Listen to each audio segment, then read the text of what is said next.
live from the Williams Grove Speedway. It's another edition of Monday Night Madness on the Coast2Coast Racing Network. The 360 Sprint Cars duel at it once again at the home of the Pennsylvania Posse as the Ohsweken Speedway presents to you the Coast2Coast Racing League's Monday Night Madness featuring the 360 Sprint Cars. As always, we begin your Monday evening with live coverage of the Raiders, and the Raiders are brought to you by Malcolm's Mills Millwrighting. Well, we get set to go here in Pennsylvania. We're so glad you could join us here on the Coast2Coast Racing Network. Marty Sakala back here with my buddies Isaac Salas and Dean Reynolds. First off, yep, go ahead and roast me all you want because there's no caterpillar above the top lip of my mouth, but we moved on from that. I just got back from Watkins Glen, so Dean, let's begin with you. Let's talk about the Grove. Tough track, probably the toughest track to run dirt on iRacing. But the first thing you're going to ask me about was Knoxville. Now, I like running Williams Grove. It's such a technical track. As they say, even with modifieds and sprint cars, you got the all-out down the straightaway, but boy, then you got the corners waiting for you at the end of these straightaways, and they're tight and they're flat. So it's going to provide interesting racing. It might see some tempers flare too, Marty. So we're going to be doing good. And by the way, that was a centipede above your lip. Okay, close enough. Well, Isaac, let's talk about now the Raiders. Right now, you've been the best coming on in, but what do you think of this track? Is this going to be a tough track for you? Yes and no. I actually think I ever got like my first decent finish was here. So it's kind of like a good place for me, but you guys are super right about it being very technical. If your setup's not quite right, you might be having problems, or even, just like the feel ain't right. So I think so far I'm feeling pretty good about it. Hoping to use my inner Brennan Lacey and try to run the bottom for as long as I can, but knowing me, I'll probably end up at the top there trying to make it work. Well, it's going to be a fun one tonight, though, that's for sure. As we get set to go, let's talk about your point standings coming on in for the Raiders. You mentioned Isaac Salas currently has a 90-point lead up on Joseph Grandy at the moment. 636 to 536, so actually a 100-point lead. Chris Robley third in points with 519. Jeff Sharp is fourth with 512. Then Kurt Schatzer rounds out the top five with 438. Keep in mind, we are getting set to go for drop weeks this week, as we are moments away from week 13 taking place in the summer season. Well, we continue to get going here, and as we do, let's talk about Williams Grove here at the moment and show you the times here currently on the board. It is right now Peyton Burton who is currently the quickest. Peyton Burton currently with a 17:082. Isaac Salas currently runs second quick. Car count currently set at 17 drivers that have taken laps here at the moment, as we should be getting the green flag here by around 7 p.m. For those wondering how a Coast2Coast Racing League event works, if you are brand new to the series, here's how it goes. We've got practice happening right now at the moment, then we will have qualifying. That will last 2 laps, only going 3 minutes long. We'll have the heat races where we will invert the top 4 before the green flag. We'll then transfer the top 4 into the feature. If we have over 24 drivers, there will be a last chance showdown. If under 24, it'll be a B-main just for extra practice. We'll then have a 3-minute warm-up and then our features that last at least 3 minutes.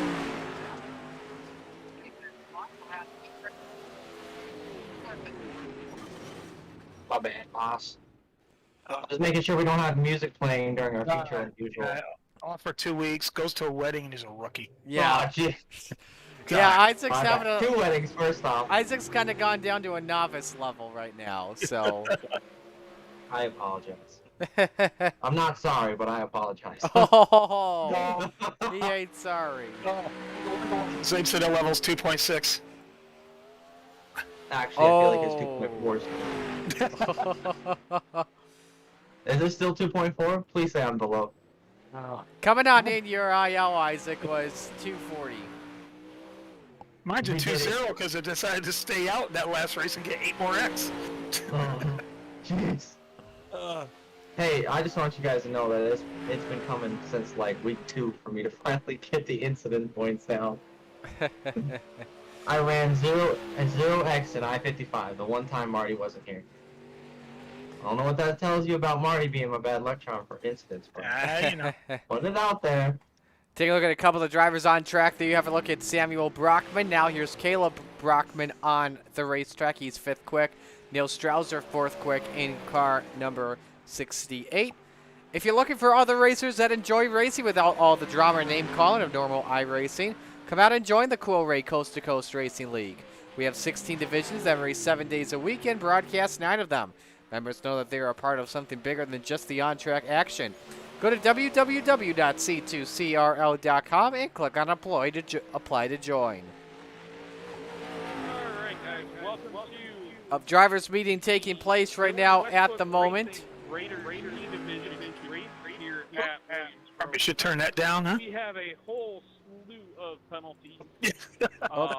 We're having some technical Not sure who difficulties all here is in at the here. moment. Doesn't look- Steve Yeah, I'm Howard watching has EOL. Indy cars right now. I'm not Chuck watching you. Gentile, EOL. Chuck Folks, we're going to have to go to a Gentile, commercial break. We EOL. apologize, but we are dealing with some technical a couple difficulties, weeks so actually stay here. with us. Zach Chapman, feature EOL. Bill Call.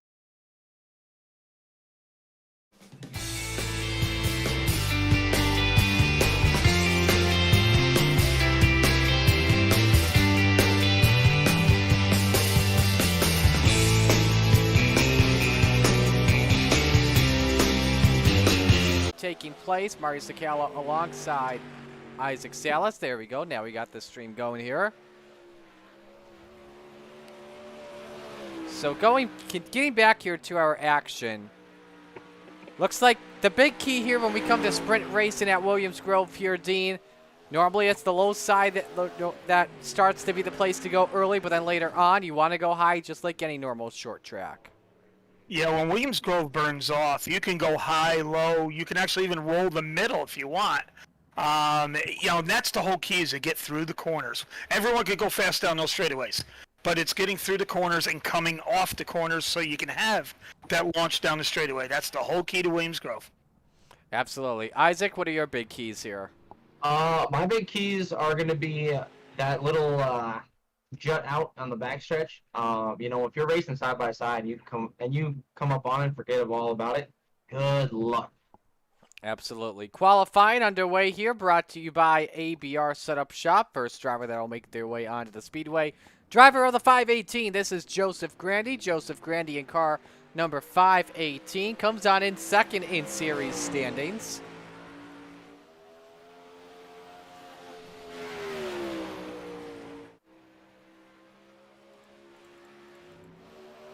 And lap number 1 underway for Joseph Grandy. Yes, we understand the stream is a little bit choppy today. We are having some technical difficulties, so bear with us here throughout the broadcast.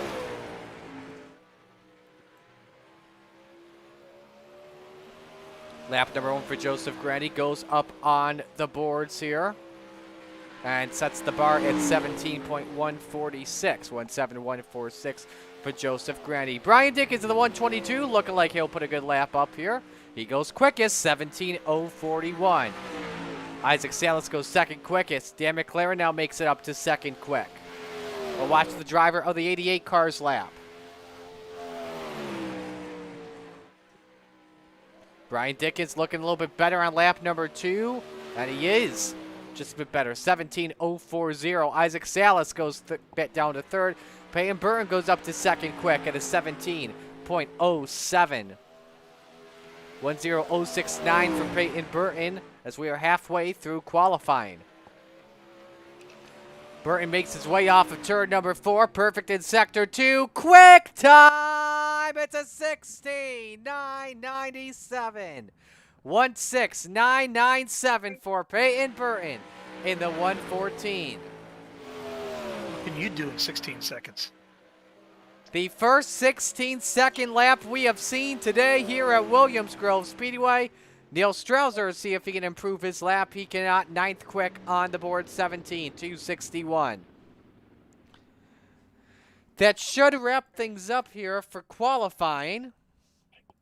And the reason why I say that is because we had a lot of penalties coming on in here as we take a look at the pit notes coming on in. We're going to have a couple of EOLs here belonging to Steve Maurer, Chuck Gentile, Bill Calder, Bob Curtis, and Ralph Connor.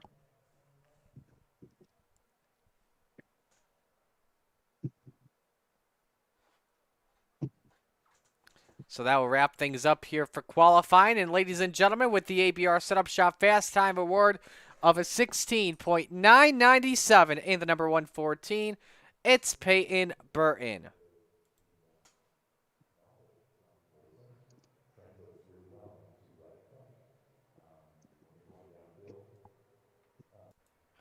So we are set to go here for our first heat race. Heat race number 1 of the evening is brought to you by Langdon Mechanical. We'll get you Langdon Mechanical in just a moment, but first, here is your starting lineup. Jeff Sharp at the number 28 makes up row number 1. He starts right next to Caleb Brockman in car number 12. Row number 2, Dan McLaren in car number 88. And Peyton Burton in the 114. Row number 3, Samuel Bachman in the 007. And Bud Molyneux in the number 13 making his debut. And starting from 7th position tonight is the driver of the 012. It's Bob Curtis. Once again, heat race number 1 of the evening is brought to you by Langdon Mechanical. At Langdon Mechanical, we are the second to none heating and air conditioning company in the Hamilton area and promise our customers our own professionally trained Langdon specialists will be there personally every step of the way. We guarantee your customer satisfaction from start to finish, including sales, installation, and maintenance service of your heating and/or cooling system. Every equipment sale, installation, and maintenance service call we make is backed 100% by Langdon. This is going to be an interesting heat here, gentlemen. And Isaac, I guess I'll start with you since you're the youngin' of our broadcast booth. By far. We've got a lot of fresh faces here, like Bud Molyneux, Sam Bachman. I guess you could consider Peyton Burton one. Caleb Brockman. What do you expect from this heat race? You know, honestly, I expect a lot of speed out of this heat race, and I expect these guys not to really know how each other drives, so it's something I'm a little bit nervous about. But I think that these guys are going to be able to, you know, figure it out pretty quickly. Heat race number 1. Winner of this heat race will start from pole position tonight. Ready for the green flag. They stack up immediately with Caleb Brockman on the outside row as we're green. And immediately off of corner number 2 is Jeff Sharp that comes away with the advantage. Dan McLaren, Caleb Brockman together for second. McLaren shuts the door on Brockman as they make their way off turn 4. Jeff Sharp leads the opening lap. Couple of drivers go wide off of the final quarter. Caleb Brockman back to third. Peyton Burton with the final transfer spot. Multiple groups at the moment. Hang on, McLaren! What a save, Dean. Yeah, and that's when I was practicing earlier. That's the tough part when you come out of the corners. Oh. Your car wants to push, and you got to watch out for that outside wall coming out. Somehow keeps the car in second spot. Fastest car on track is Peyton Burton. Last time by it was a 17:45. He starts to challenge Caleb Brockman and Dan McLaren for third and second. On board with Burton. He's in the wall once again. 3 laps are in the books, and this time he tries to dust the top off all the way up next to the chocolate chips here, Isaac. That didn't work out well for him, though. Yeah, I don't think it's just burned off enough for the way up high to be fast yet. It's a good try, and I think it's something that might come into play here later in the night, but I don't think right now it's not the time. Battle for the race lead as Dan McLaren starts to close in on Jeff Sharp. 17:35 to a 17:48 last time by. Oh. They get together. Yeah. McLaren took a shot at it, didn't work, but he's got a lot of time left to work, Dean. With 3 laps to go, he's still the quickest on the racetrack. That time by it was Peyton Burton, though, 17:32. Jeff got a little too far sideways in the middle in 3 and 4 and scrubbed off a lot of speed, and Whoa! Dan had a good run. Hang on, guys. Big save for Caleb Brockman at the white flag. Final lap 2 laps to go, rather. Still Sharp and McLaren battling for the race lead. Sharp had his best lap last time by at a 17.35. Now here comes the white flag from Barney. Final lap underway. Let's go to the battle for third. Caleb Brockman and Peyton Burton. Burton trying to dust the top off on the outside. That's going to be a little bit tough to do off of turn number 2. But he closes in just a little bit, down to about maybe 4 car lengths off of turn number 4 to the checkered flag. Jeff Sharp takes heat race number 1. McLaren, Brockman, and Burton round out the transfer spots. A good little heat. Absolutely was. And that was a lot of fun to watch in that heat too. Important win for Jeff because he still has an outside chance at the points. I know. He's still a contender in the points. Yep. Yep, that's big. Heat race number 2 is brought to you by Magnum Race Design. Magnum Race Design offering iRacing wraps, hero cards, logos, flyers, and even t-shirt designs. If you're looking for a new design and want attention to detail, competitive pricing, and fast turnaround times, check out Magnum on Facebook where you can contact them directly through Messenger. Magnum Race Design, the proud sponsor of the 358 Modifieds. Steve Mauer's going to have to take an EOL. He must have forgot that he had a penalty. Yep. So that should move up Joseph Grandy up to pole position next to Kurt Schatzer. And then row 2 is Butch Baker and Brian Dickens. Row 3, Chris Robley on the inside. Row 4 on the inside is Steve Maurer. No one gave me this memo here that Butchie's running sprint cars. Isaac, what's going on? I don't know either. He never runs sprint cars. Yeah. What in the world's happening here? Are we in the Twilight Zone or something? Too many bush lights? I just want you to, yeah, he's Googling them flights to come see you guys. Yeah. You think I'm kidding, Marty? We're going to Super Dirt Week as a whole team. Oh, yeah. The Venom Racing team coming to Super Dirt Week. And, of course, Dean and I will be there. Unfortunately, we'll be the sober ones while these guys have a good time. Yeah. That's what I'm talking about. Dean, I don't know if we'll be sober by the end of the night. Yeah, the end of it. Oh, and I got to do my 18-hour days. There ain't so much. Now, Sunday night, look out. Sunday night on the town. Sunday night, look out. Okay. Now, I got to be at the airport at 7 a.m. on Monday morning. Is there a dingus that you could consider in Oswego? The Island Bar. The Island DJ. Okay. That's the best. All right. I like the sub shop there. Yes. Go hungry. Isaac, you got to check out the subs. They're excellent. See, we're talking too much about food and drink. We missed the green of heat too. I didn't miss it. I was watching the whole. Butch is pulling second right Look now. at Butch Baker. Inside, as Schatzer and Dickens made contact, bumper to bumper contact. Baker falls back to third as Joseph Grandy leads lap 1, Isaac. Yeah, these guys are going to put up a whole battle for the transfer spots, and it's going to be a lot of fun. You know, I know Butch is never really comfortable in sprint, so it's going to be a little learning curve for him when you got Brian and Kurt Schatzer and Joseph Grandy all in front of him. And he decided to race a sprint car at the toughest place possible at the Grove. Joseph Grandy, though, pulling away big time, 17:29. Second quickest lap was Dickens, 17.38. And that's Kurt Schatzer, 17:51. And Dean Grandy's just opening up the door while Schatzer and Dickens battle for second. Yeah, Grandy is really fast when the track is tacky. You know, when it gets slicks off, that's where sometimes he has a little bit of an issue, but we all do. That's how we all learn, because Joseph's only been on Coast to Coast for a couple of months, and he's really improved and fast. But very impressive, looking for that first win of the season in the Raiders division. 3 to go in heat race number 2. What does Dickens do here, Isaac, to try and take second from Schatzer? It's obviously going to be tough. Yeah, I think the big thing that I'm seeing is you're going to either have to run higher than him or you're going to have to just be better than him. There's going to be no way about it, or do something drastic like a huge slider into one. I was thinking a possible slider here, or just hope that Schatzer makes a mistake. That was a good 1 and 2 from Brian Dickens there as he's all over Kurt Schatzer. Now, where does he make his move? Diamond's the corner, off of turn 4. White is out, 1 to go. Meanwhile, for fourth, it's Butch Baker. Baker still has fourth. Bauer, though, starts to close in. Here goes Dickens, a run to the inside for the second spot. And he punts it back. Joseph Grady off of turn 4 is going to win heat race number 2. Battling for second, coming to the end, it's Schetzer over Dickens. Butch Baker takes the final transfer spot. Butchie in the field. He'll probably load up, crack a beer, load up, and go home now. Yeah, he said he made the feature. He's good. Yeah, he's all happy now. So. And now here I am having to deal with Jacob, Neil, Zach, Steve, Ralph. Anyway. I say there's no slouches here. Yeah, there's no slouches here. This is a good heat.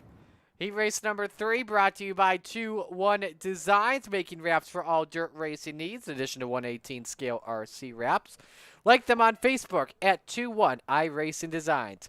Here's your lineup for heat race number 3. Jacob Walker and Neil Strauser on row number 1.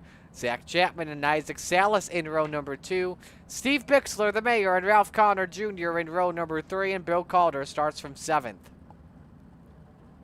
Where's your dancing mate there, Isaac? What do you mean my dance? Yeah, where is Scooby-Doo? Yeah, the guy on the inside. Where's Zach? Hey!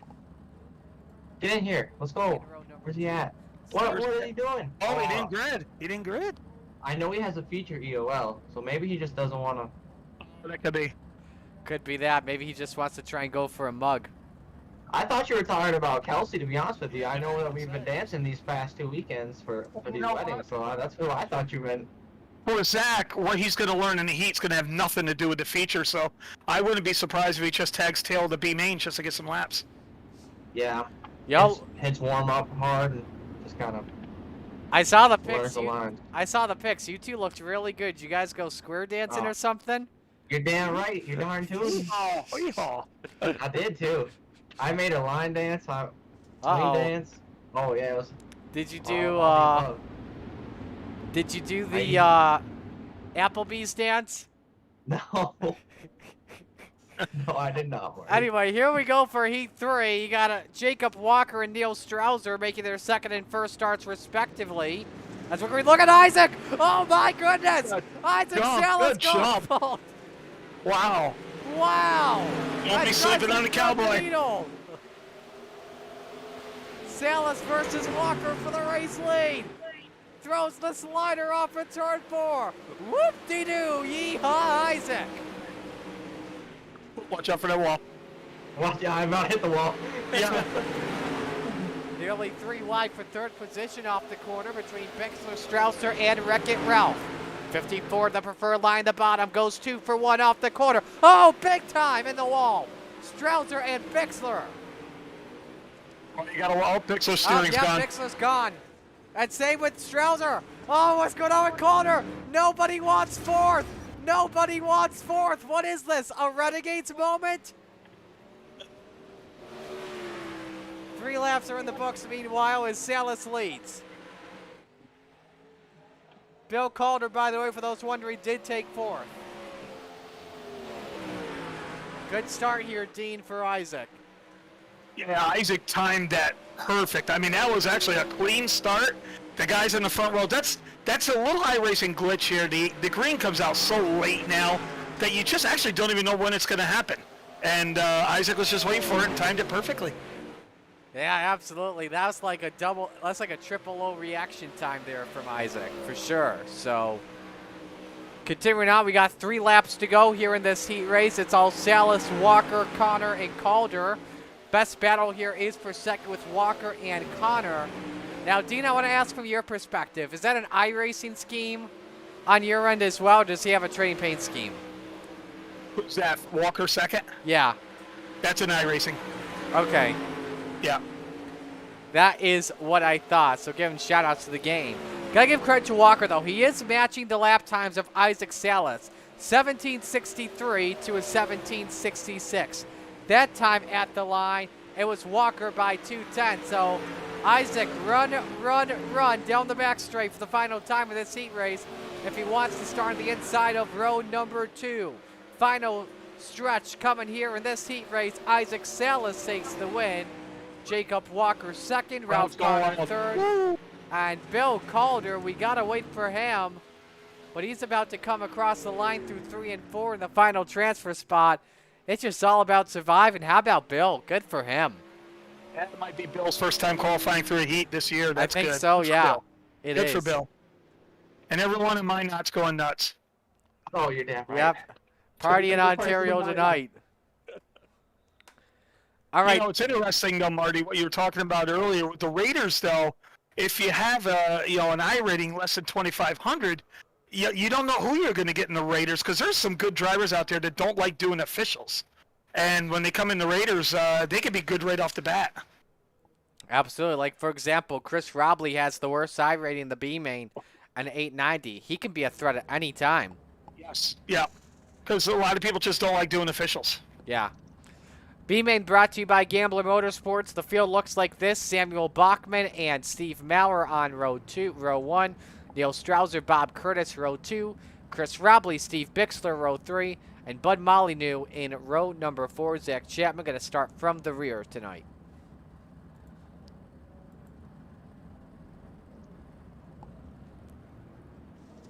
Molyneux's from the Plains. Do you know him, Isaac?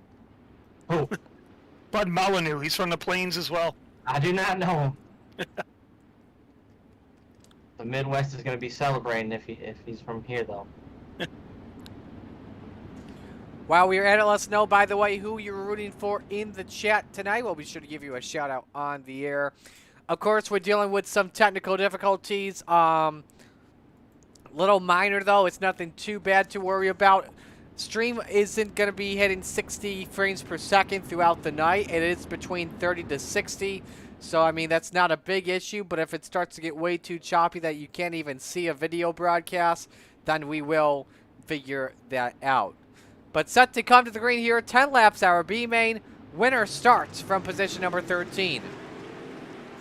Car count of 20 here tonight for the Raiders as Bachman has the early lead. Steve Maurer currently second. Neil Strouser, though, trying to make a run down to the inside for that runner-up spot. As you see how slick the low line is, Strouser trying to slide up and get to the top shelf off the quarter. Both of them on a pedal fest as Strouser takes second off of Maurer off of turn 4, Isaac. Yeah, dude, these guys are putting in some serious... Oh, I just went away from them. Yeah, they're going to put on a battle, and I think the biggest thing here that I'm seeing so far is these guys are going to run in the lines that we're most likely going to try to run here come feature time. So when we get to the feature and you add in warm-up, it is going to be super slick in the lines where most people want to run. Zach Chapman, for those wondering, now making his way out onto the racetrack. Chris Robley, by the way, we have reports that he did crash, but he is back going.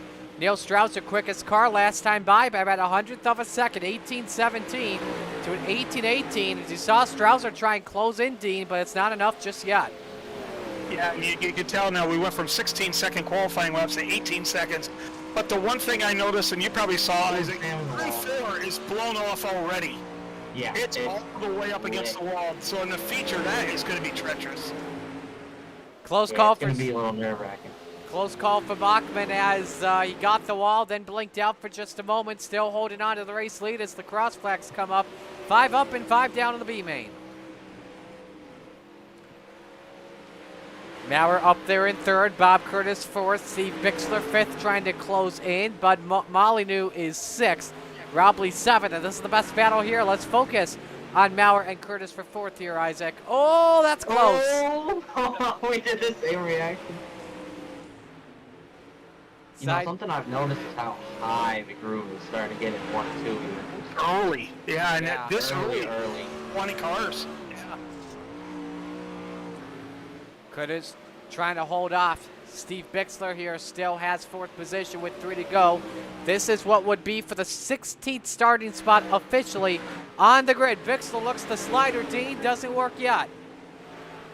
No, and that's you know, slider line is going to be interesting to use, but you got to be careful because when the cushion gets pushed up so high, you don't have anything to grab you when you get done with the slider. So that's going to be another interesting element.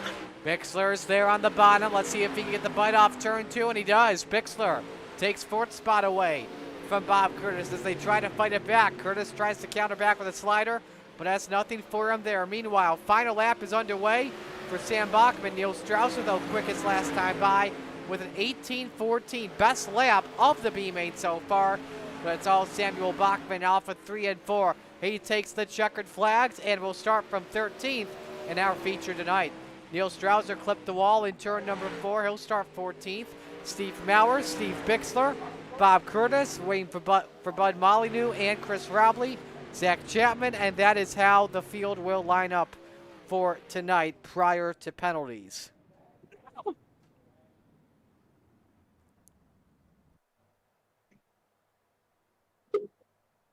I think as much as this track has changed, is quick, I think everyone is going to want to take advantage of all these 3 minutes right here. Absolutely, as it's time for the Flatline Racing Bodies warm-up watch here. Flatline Racing Bodies, quality racing bodies, produced by Dan Chapman in Clarence, Iowa. Go ahead. We don't have a webcam, but it's a part of it. So like you can see it, you can see that shit. Hold up. Now. Well, They can't see you right now? not right now. They can if you want to, Isaac. They can, Isaac. They can. So, if you buy something else, I actually thought this keyword. Live TV at its finest. What's that? Are you staring at me? We are staring at you. Why? Does he want to come Look at on? me. Does he want to come No. on? Yeah, you want to be part of this? Part of what? Sometimes you never know who's going to walk into a broadcast booth. Yeah, come here. It's just my broadcast booth over here is. Why is he sitting on the floor? Well, he didn't want to sit on there and take all the spotlight from me, so. You can't, Oh boy, you yeah, can't this see him is in the... Isaac, move him to your right just a little bit. Oh yeah. Here, I got you. I'm You, bringing it you back. know, Bring it back. he's getting jealous right now. Yeah, no. Yeah, I no, got- I have a fan. That's what it comes down to, fellas. I know. Dean, Is that your spotter? Yeah, is that your This'll be- spotter? Yeah, this will be my spotter. You gonna give him to sign an autograph? So they're in warm-up right now? Yeah, we could have him. You want him to throw it in? Here. You Yeah, wanna be get him the- in the here. Driver for the feature. Get him in here. See if he can win the points championship for me. Who knows? He may be the time restarts better than you. What's up? What's up, Marty? He may be the time restarts better than you. Dude, I don't know. I timed that restart pretty perfect. I like his green screen. Does he actually use it? Yeah, he uses his I green do. screen. Or is he put Come it on. He didn't Well, he used to put behind it as a broadcast booth, but Yeah, there's only one issue though. When I try to green screen this, and I'll show you right now on the broadcast. I'll add this. I'll add the chroma key filter. The thing is that I've got white just to add as like. Thing is, I have white here in the background, and that's because I use that as like my little outline. Because if white shows up, that means it's not filling the entire camera picture. You know what I mean? So I did the Powered Eldora. That was the best. Yeah. So are you putting it on, Marty, or what's going on? it's on. What's going on here? It's on, but it's white. Oh, it is white. What in the No. world? What? Your green screen, all it did was go white. Yes, it's a photo. Wow. It's a Photoshop thing. I gotta edit it out. You're late, Isaac. Disappointing. Yeah, I gotta edit it. Hey, All right, kids. Now I have an audience. What is this? Now I Yes. have more pressure on me. so officially then, that means we've got 19 viewers watching. Oh, geez, 19. Yeah, there you go. Nope, make it 22. How's your broadcast go? Well, Isaac's here for 1 hour, but for Dean and I, we party for 3 hours. I'm different after this race. So, let's see Must here. be for tonight. Joe Halter Yeah. says, great show, fellas. Dickens and Schanzer will thanks. make it to the front. So, all right, we are set to go for 20 laps here with the Raiders at the Williams Grove Speedway. Let's meet the field in the Coast to Coast Racing Kids Club. We let the dogs out for you. Pet Care Services starting lineup. On the front row, Jeff Sharp in car number 28, Joseph Grandy in the 518. Row number 2, Isaac Salas in the 05 and Dan McLaren in the 88. Row 3 is Kurt Schatzer in the 218 and Jacob Walker in the 01. Row number 4, Caleb Brockman in the 12 and Brian Dickens in the 122. Here we go, Row kids. 5, Ralph Connor Jr. Yeah, in the let me focus 54, on this Peyton one. Burton in the Let me 114. Isaac, your mic is hot. No, it is not hot. Row 6, Butch Baker in the 97, Bill Calder in the 325. Row 7 is Sam Rockman in the 007, Neil Strauser in the 68. Row 8, Steve Valor in the 888, and Steve Bixler in the 75. Row 9, Bob Curtis in the 012, Bud Molyneux in the 13. Rounding out the field tonight, Chris Robley in the 85, and Zach Chapman in the 72. All right, fellas. Who's your pick to win? Don't say me, because now I have an audience. Well, I'll tell you what, that back row's got a good chance for a mug. Yeah, it does. Good chance for a mug. I'm going to go with...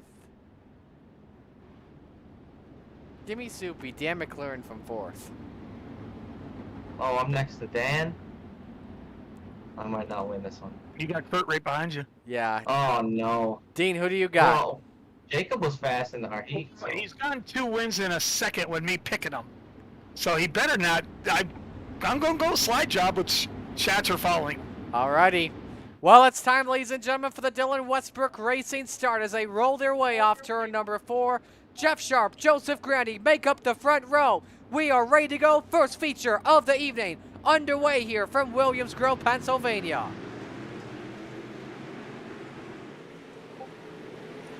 Off of turn 2, it's Jeff Sharp with the advantage, but here comes the cowboy Isaac Salas down to the bottom. Tucks it back in line because he knows he's got a lot of time to work. Joseph Grandy looking for second. They stack him up from behind. Oh, we got wrecking behind them. Neil Strauser, Chris Robley cautions out. Yeah, I saw one car get really sideways, and then they just had nowhere to go. Not the way Neil Strauser wanted to begin the evening here in the Raiders feature. Here's the Malcolm's replay to show you what happened. I think he was the first one sideways, then Robley got in it. Oh, they walled them up in front of them. I think it was Maurer.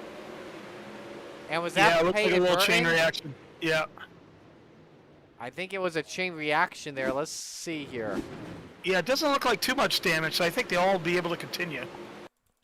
Yeah, they should be good. It was just the situation of that they stopped. Yeah, there you see it right there. Just that big chain reaction, big wad up. Let's ride on board here and show you the perspective from Chris Robley. That's the most tamed Maurer accident I've ever seen. Oh. Was there no flipping for Steve? Oh, no. The wheels got off the ground, but he stayed on all fours. Hey, that reminds me, by the way. Remember the race at Lunarville that I sent to iRacing for the Not Top 10? Yeah. I've still yet to see iRacing put out a Not Top 10, and it's been a month since they've last done it. Well, maybe they're trying to figure out where we go in that not top 10. Number The 1. Knoxville too. Number And 1. Knoxville. I mean, we deserve to be number 1, don't we? Man, that was a lot. That was some bad flips, man. Yeah. For those wondering, we did have one EOL for this feature. Of course, Zach Chapman in the 72, starting from the rear. Like single file restart because they didn't complete a lap. Yep. Or not, actually, Coast to Coast does single file. I'm sorry, I've been gone too long. Yeah, we're all novices here. Single file because of the sprint cars here. So we'll try this once again. Jeff Sharp bringing Joseph Grandy, Isaac Salas, Dan McLaren, and Kurt Schatzer back to green. That was not the yellow that Isaac Salas wanted because he made a great charge from the start, Dean. Yeah, but there's lots of laps here and a lot of grooves. Like Isaac just got in the middle. Whoa! Look at this. Look at Wow. Grandy. Top shelf where Mama hides the cookies. Takes her out to the front of the field. That was a move, Dean. Yeah, and Joseph, like I said, he's just getting faster and faster. And see how him and Isaac went above the cushion right there. That's going to work in 1 and 2. I don't know how it's going to work in 3 and 4, though. Bob Curtis has crashed. No caution. We stay under the green flag.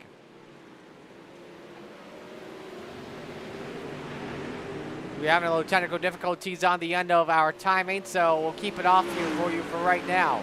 Dan McLaren, though, trying to close in on Joseph Grandy for the race lead. Salas has 3rd. Jeff Sharp feeling the wrath of Kurt Schatzer for the position. Best battles for 10th. Peyton Burton and Steve Bixler for the spot here, Dean, as Bixler tries to get the bite off the corner. I think he's got it at the line here. Yeah, I tell you, this is a fun race to watch, Marty. There's high, low, middle. Turns 1 and 2 has their own groove. 3 and 4 has got their own groove. Williams Grove. Brian Dickens challenging Ralph Connor Jr. Tried to slide up. Got in the wall. Sideways goes Dickens. Right in front of Bixler. Caution is out. And luckily, there were not more drivers involved in that. That was scary. I'm learning here. I got to keep it straighter in the 1. I gotta be a little more patient at 3. Already coming off. Close to the track. Because that's what Grandy's doing. Grandy's No, I'm got not good such here a in good sprint line. cars. Grandy's I got such a suck good line here. coming off. Here's So- the replay. Yeah.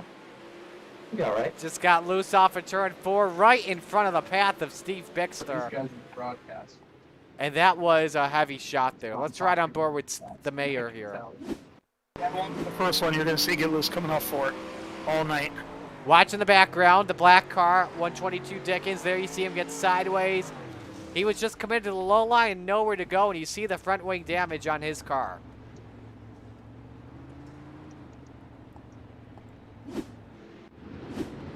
So we'll rack them and stack them here once again. We have completed 5 laps. Will be 6 when we come back to the green flag. Lights are off on the Steve King Foundation pace truck. Again, we've been so glad you could join us, and especially as we've been dealing with these technical difficulties throughout the night tonight. Bixler coming out for his quick repair. Reset the field here for you for our first restart tonight, brought to you by Mission 22. Joseph Grandy, the race leader. Dan McLaren runs second. Isaac Salas third. Jeff Sharp fourth. And Kurt Schatzer rounds out the top 5. We're going to put one more lap here. Of course, caution laps take a while here at Williams Grove Speedway.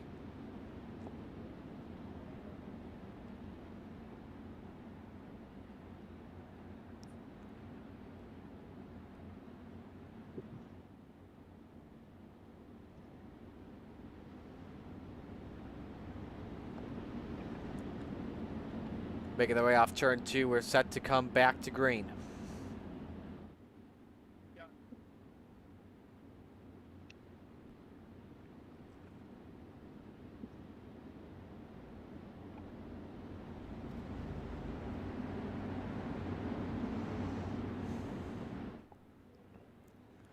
Ready for the restart. 6 laps go up on the boards. Grandy brings them back. Holding serve and continue to run the cushion, which starts to get thinner and thinner and thinner. McLaren tries to close in off of 2. Salas still third. Sharp faces the wrath of Schatzer. 4P4 on the racetrack, but a run to the inside for McLaren for the race lead, Dean. Yeah, McLaren's running a little bit more Oh, wing. and he got the wall. Hang on. And I think he's going to want to use the low side, because look how his wings hiked up and in the back a little bit. Bachman. And he is around on the front straightaway. Going from bad to worse for the driver of the 007.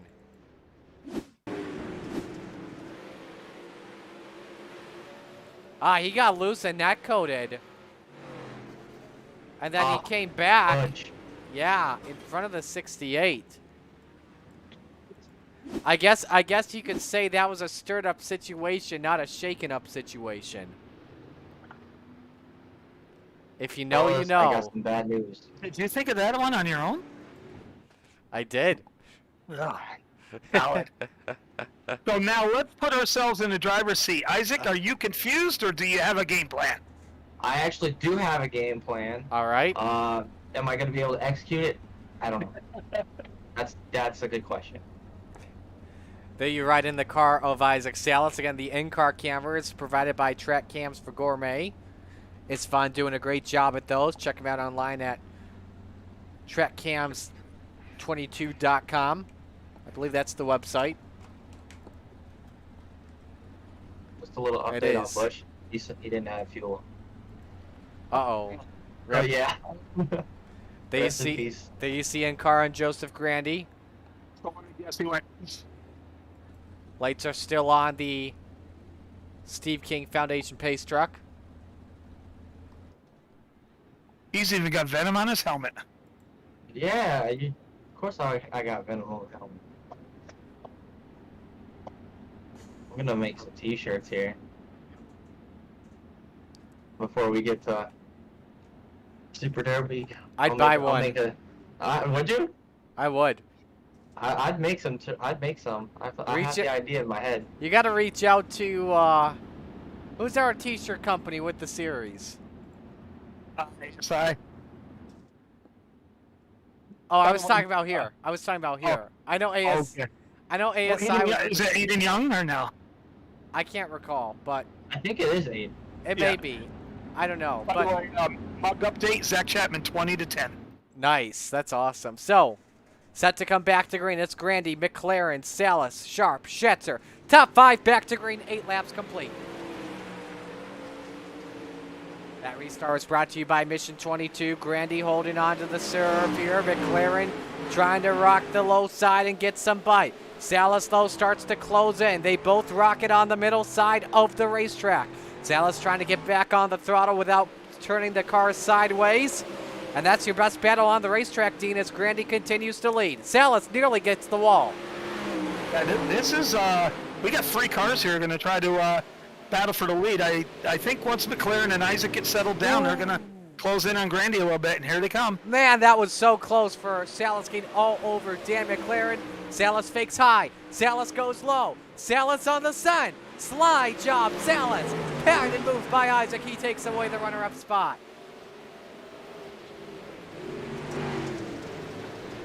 And now Salas tries to close in on Joseph Grandy with 9 laps to go. A win for Grandy would be his first ever in Monday Night Madness. August 22nd was his first ever Coast-to-Coast Racing League win in a Mandate 305 event at Port Royal. He's looking for his first broadcasted one, though. Hang on, Isaac! Loose off at turn number 4, Dean. That definitely helps out Joseph. Yeah, it's just going to get slicker and slicker, so throttle control is your best friend. Right? Oh, Steve Bauer has crashed. Has brought the yellow flag out. Oh, not Steve. Is he in the stands? Nope, he is still on the racetrack. Let's take a look at the Malcolm's replay. He's battling Steve Bixler for 12th. Maurer caught the wall and boop into Bixler on a great save from the 75. That could have been nasty.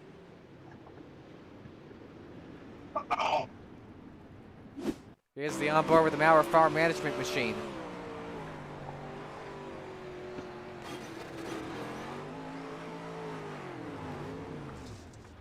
Yep, turn 4 again. Turn 4 biting Steve Maurer in the dust. Well, Isaac, too, coming out that turn 4 last lap. I know. Terrifying.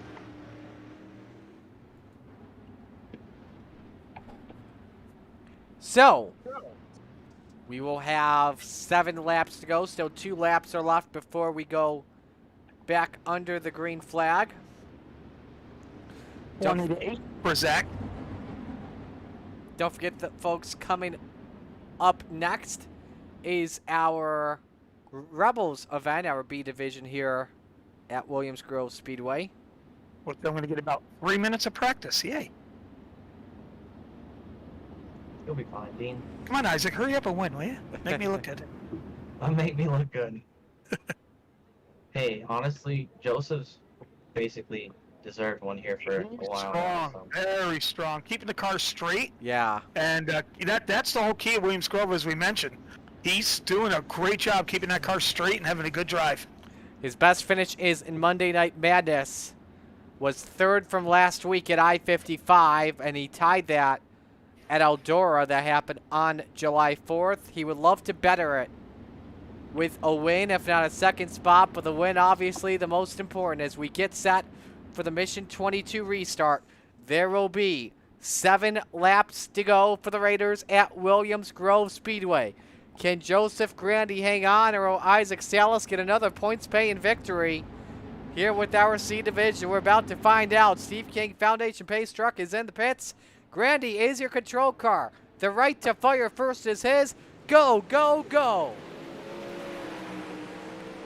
And a great jump from Grandy into turn number 1. It rides the wall for just a split second. Right rear for Salas clips the barrier as well. McLaren still in 3rd. Jeff Sharp in 4th. Kurt Schatzer in 5th.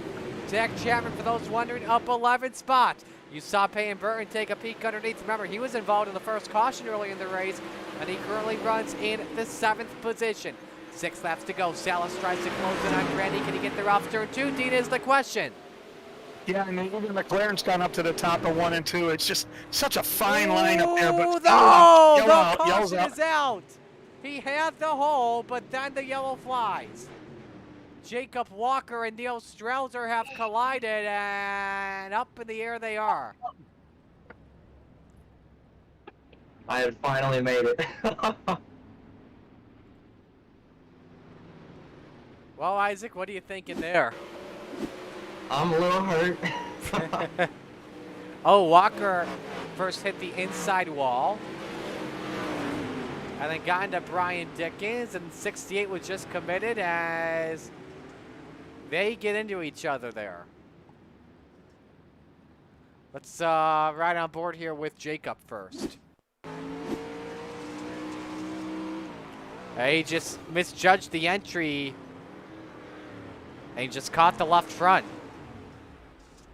And into Dickens, and then there's the collision from the 68. Please forgive me, Marty, but I am going to test drive behind these guys just to get some laps. Understandable. Strauser was committed on the outside. I mean, many are probably thinking he could have let off and just looked to the inside. You can't do that, or else that car will go sideways, especially with the sprint car.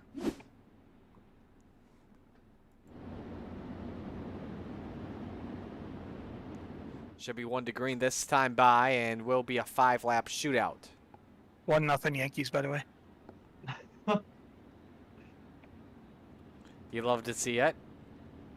Isaac, this is all about a good broadcast. Versatility, man. The versatility. Versatility. Let's start doing pitch by pitch. Yeah. There's now a 2-0 Yankee. Somebody that's gone yard hasn't gone yard in a while, Mr. Judge.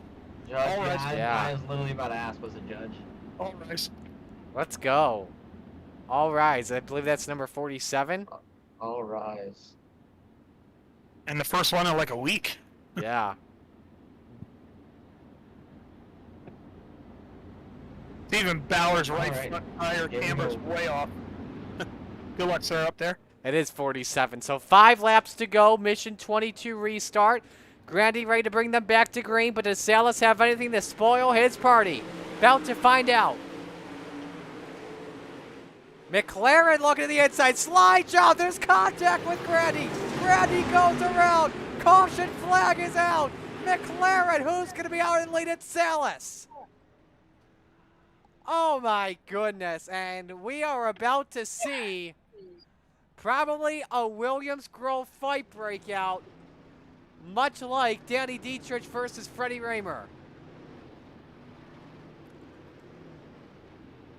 I hate that for Joseph. Yeah, to be me honest with you. too. My heart just sank. He got a great jump here. And then all of a sudden, McLaren just came out of nowhere and misjudged the slider. Salas just misses it. Guess what, guys? That's a 2X. Uh-oh. Oh no. Went all night without one. Let's ride on board with Dan. Remember, he was trying to go 2 for 1 there. Yeah. He drove it in deep, but just, I don't think he didn't expect to go in too deep, and that's unfortunate. And let's ride as well with Joseph Grandy, as obviously he did not expect this either. Watch this.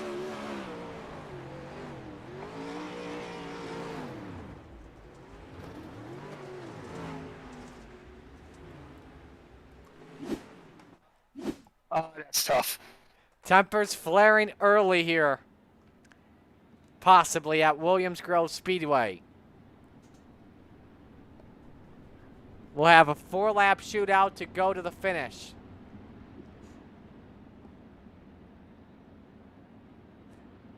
It is Isaac Salas, the race leader, as you see the scoring reset. Dan McLaren is second, Jeff Sharp third, Kurt Schatzer fourth, Caleb Brockman is fifth. And how about Zach Chapman up to 7th spot?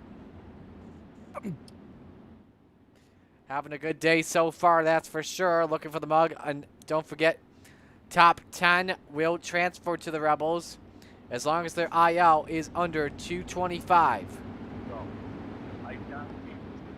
Ready to come back to the green flag. Mission 22 restart. Isaac Salas, first time today he's been out in front as we're back to green. McLaren decides to run the outside line. Is that going to be enough to close in on Isaac Salas, though, Dean? That's the real question. Takes it downstairs. Closes in a little bit more. Can he get the bite off the corner? He's right there with Isaac Salas. 3 laps to go at Williams Grove. McLaren sent it. Slide job from Soupy. Can it work off a 2? He gives Salas through him. This time he still leads him, Dean.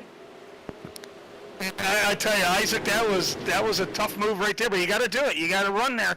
And I think. Oh, he got one sideways. Hang on. I think that's is that Brockman it is. He goes back to 7.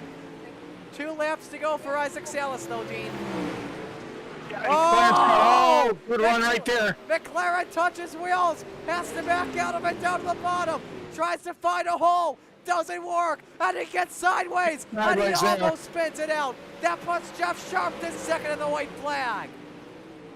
McLaren has to deal with a 3-car battle for 3rd position now at the end of that one. His chances have faded away. But off for turn number 4, it's the Cowboy, Isaac Salas. He is 4 for 10 this season at the checkered flags. Yeehaw for Super Get full credit for that win. Good job, brother. Good job. That might have been your toughest win of them all right there. You love it for Isaac Salas. You hate it for Joseph Grandy and Dan McLaren. I got to get in before the server close. Bing. Top 3 will pose for a photo. Joseph Grandy, by the way, for those wondering, is disconnected from the server.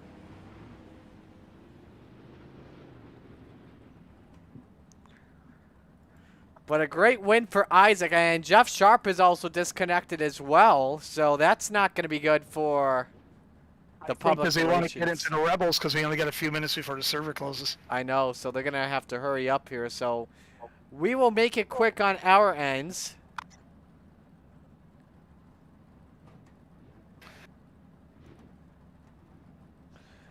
And first driver I guess we will begin by talking with here is Dan McLaren. Dan, first thing I want to start off here with is the battle for the race lead. First off with you and Salas.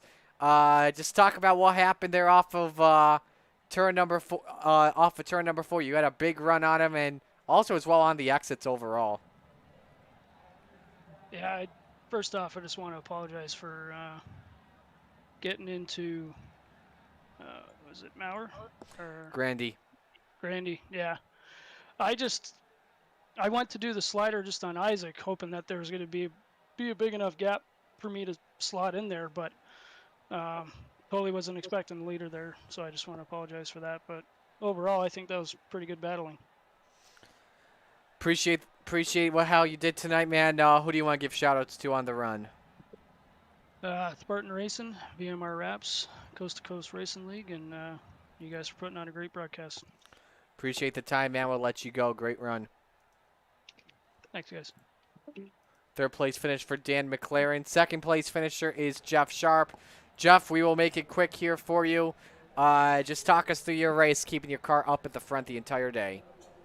I just hugged the bottom and hoped the front 2 would take each other out. Almost had that happen. Almost worked. Yeah, it was a fun race, though. Good race. Who do you want to give shout-outs to on the car? Just everybody running this league and you guys broadcasting. All right. Well, we will let you go then. Best of luck. Thank you, sir. Jeff Sharp, 2nd place finish. Let's go to Cool Ray Victory Lane. Isaac Salas has done it again. Pal, I know that's not the way you want to win, having to miss the accident of Joseph Grandy while he was leading, but I know you'll take it for sure, holding off Dan McLaren. Yeah, definitely. I'll take it. I mean, right back up with 4X, I guess. So that kind of stinks, but yeah, man, it was a fun battle between all of us. I feel like we put on a pretty damn good show. There's that top 5. Anybody in that top 5 probably could have won that race at any given moment. How about this season, man? You're 4 for 10 in races this year. Yeah, I mean 4 for 10 is good, but I mean, I keep having these freaking races where I can't seem to catch a break. I don't know. I might not even be able to hold the championship trophy. Great run for yeah. I got one question. Isaac, when I said you got a plan or you're confused, you said you had a plan. What was it? My plan was to run the absolute piss out of the high side in 1 and 2 and be super patient in 3 and 4, and I was not patient enough, and I kept losing the back end on corner exit, but I still got it done. Well, it was an awesome run for you, man. Who do you want to give shout-outs to? Yeah, I definitely give shout-outs to Venom Racing, like every week. Shout-outs to Magnum Race Designs. I can give shout-outs to a lot of people. Coast to Coast for the league, all the admin crew, everybody. To us for doing a broadcast. To Cody even, thanks for being my cheerleader tonight. Thanks for being here, adding pressure to me. Yeah, man, that everybody that came and watched makes it a lot of fun. Oh, and Dean, I know it's not our night, but I'm thanking you and the Super Dirt Car Series. I know it's not our night, but we'll keep it up. We'll be there on Thursday. Yeah, damn right. We're coming in full force on Thursday. We're going for a championship there too. So. Well, Yeah, man. Well, we'll let you go, man, because I know you got to deal with some other things tonight. So, great job. Nice way for you to end out your night, man. Thanks, fellas. I appreciate it a lot. Isaac Salas taking the win, and he is in Cool Ray victory lane. Your official results here from tonight. Biggest mover, the hard charger, by the way, brought to you by Chip Bangers Racing. Kurt Schatzer of 15 spots from 20th to 5th. Salas taking the win by 1.4 seconds on Jeff Sharp. Dan McLaren third. Isaac, your mic's hot still. How is it still hot? You're talking in it. I keep muting it. I don't know what's going on. I'm sorry, fellas. I'm a novice, remember? Yeah. Jeez. Play in the Raiders. Fame. Why am in the Raiders? Shots fired. Burton fourth and Zach Chapman fifth. Heartbreak of the night obviously goes to Joseph Grandy in 15th spot. All right, we got to take a break. When we come back, it's Raiders time. Stay with us on the Coast to Coast Racing Network. Ooh,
in our industry. The lifetime parts and labor warranty is pretty awesome. Basically, all the parts are covered, the labor and everything.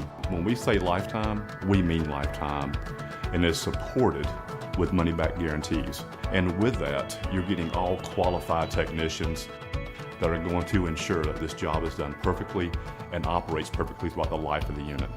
Learn more about our Coolray lifetime parts and labor warranty at Coolray.com. Coolray and Carrier. Turn to the experts.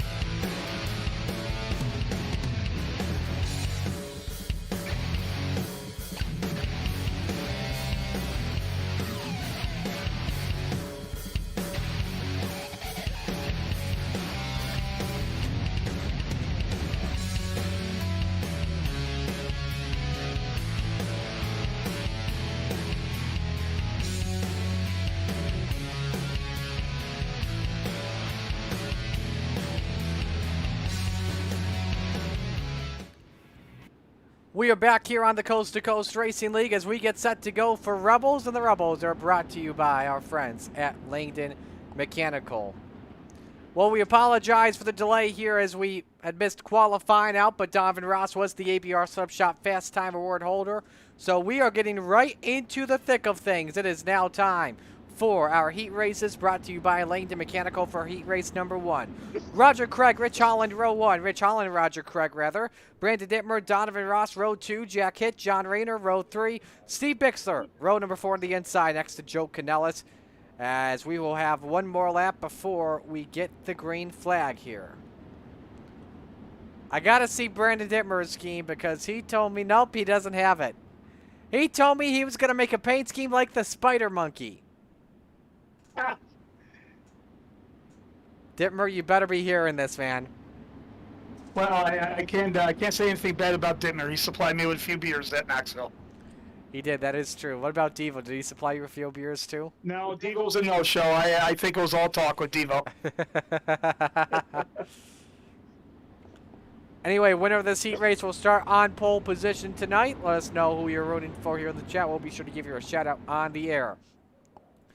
The sun's starting to set here at Williams Grove Speedway. Roger Craig, the Bass Man, on the outside with Rich Holland down low.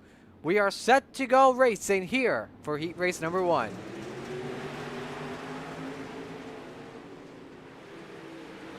Side by side on a fresh track through turn number 2. It's the Bass Man with a slight advantage. Holland trying to look down to his inside. You got Donovan Ross looking on the outside, nearly making contact off of Brandon Dittmer. Devo takes away second spot. Holland third, and Dittmer is fourth while Craig leads, Dean. Yeah, the track's got a lot of speed right now. Right now, it's just hold the foot to your floor and let her eat. Dittmer almost tried to get a run down in low on Holland for third spot. Now here comes Gentleman Jack Hitt. Almost had fourth spot for just a moment. Oh, look out, Dittmer and Holland slide together, and there goes Gentleman Jack. Oh, and upside down he goes off of Bixler. First flip of the evening here at the Grove. And now it's John Rayner up to fourth position. He just passed Brandon Dittmer. Does Dittmer have issues, Dean? He might, because the door got shut down, and with these, like I said before, with these new damage models, it doesn't take a lot of contact for your front end to go. And Dittmer still trying to get a run on JR. Rayner got a little bit sideways off of turn 4. Dittmer attacks, down to the bottom he goes. But did Rayner send it in a little bit too deep? He did. Dittmer back up into P4. And now we've got a... Yeah, go ahead. I was going to say, how about the Bass Man? Roger Craig continuing to lead with 3 laps to go as Devo and Holland battle for second. Holland's the quickest car on the track, 17:23 last time, but can't find a way to get past Ross. 2 laps to go here in the heat. This is your best battle on the racetrack, Dean. Yeah, it's a good tight battle for second, but I just started to notice now, this track's developing the same way. Look at turn 4. They're already washing right out against the wall. Absolutely looking a lot like the Raiders feature. Final lap is underway from Roger Craig. I think Holland just got a little bit of bite off at turn number 4 and did just about a wheelie. Meanwhile, it's Roger Craig, the Bassman, who started second and will start on pole position tonight for the 25-lap feature. How about it, Roger? That's a big motivational booster for Roger. The Salty Dogs made a statement. Yes, he did. So now we move on to heat race number 2, brought to you by Magnum Race Design. And here's how your lineup looks. Mike Cranmer and Brian Moore Sr. on row number 1. Gary Taylor versus Brian Dickens, row 2. Gary Offutt, Jeff Sharp, row 3. Chad Cote, Zach Chapman in row number 4. So you know how it's the Outlaws versus the Posse? What if it's the Coast to Coast drivers versus the Salty Dogs? I say we could start. We could start. Look, well, here's by the way, here's a dog bone heat because we got Kramer, Moore, and Taylor. It is. You're right. Yep, we got a dog bone heat. So this should be a lot of fun to watch here. Nick Fickery, excited in chat, saying great run, Roger, for sure. Absolutely. Nothing to be ashamed of on that run. Is that Roger's first heat win? Do we know? That's got to be either his first or second of the year. Of the season, I should say.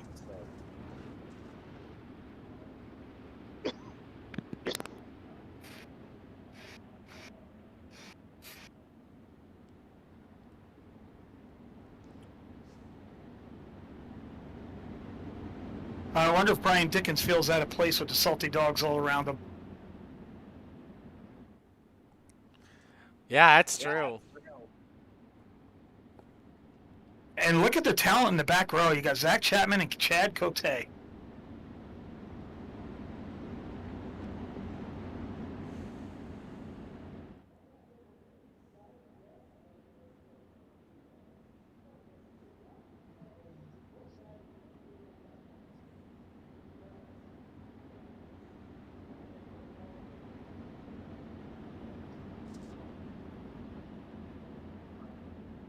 One lap until we get the green flag here. Again, drivers following the Steve King Foundation pace truck tonight. Here at Williams Grove Speedway, Steve King Foundation formed to help the dirt track racing community across the country by providing financial assistance to drivers, pit crew members, race officials, track ops personnel, or the immediate families of those individuals who suffer serious illness, injury, or death.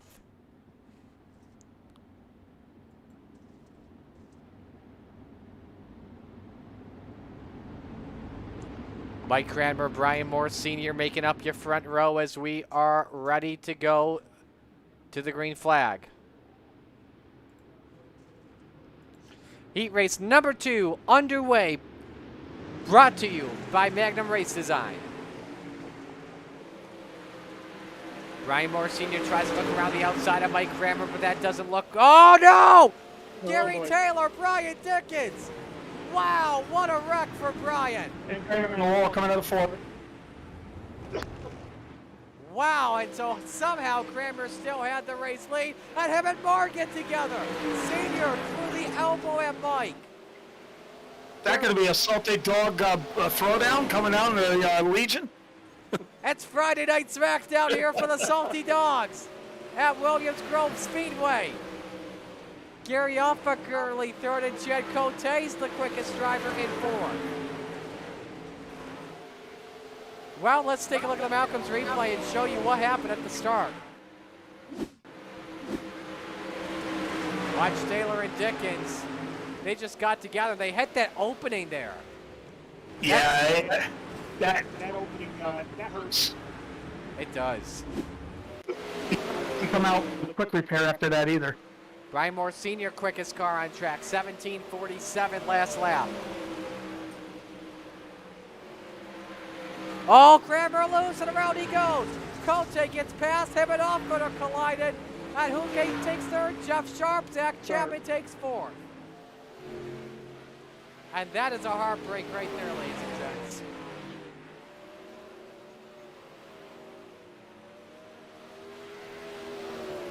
Well, let's take a look at that and show you what happened.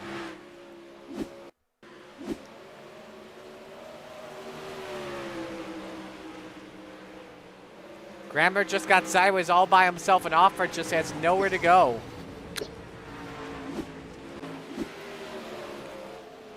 So it's Brian Moore Sr. dealing with left turn with Gary Taylor. They make contact. Oh. What in the world is happening? Final lap is underway. This is why they call it Monday Night Madness.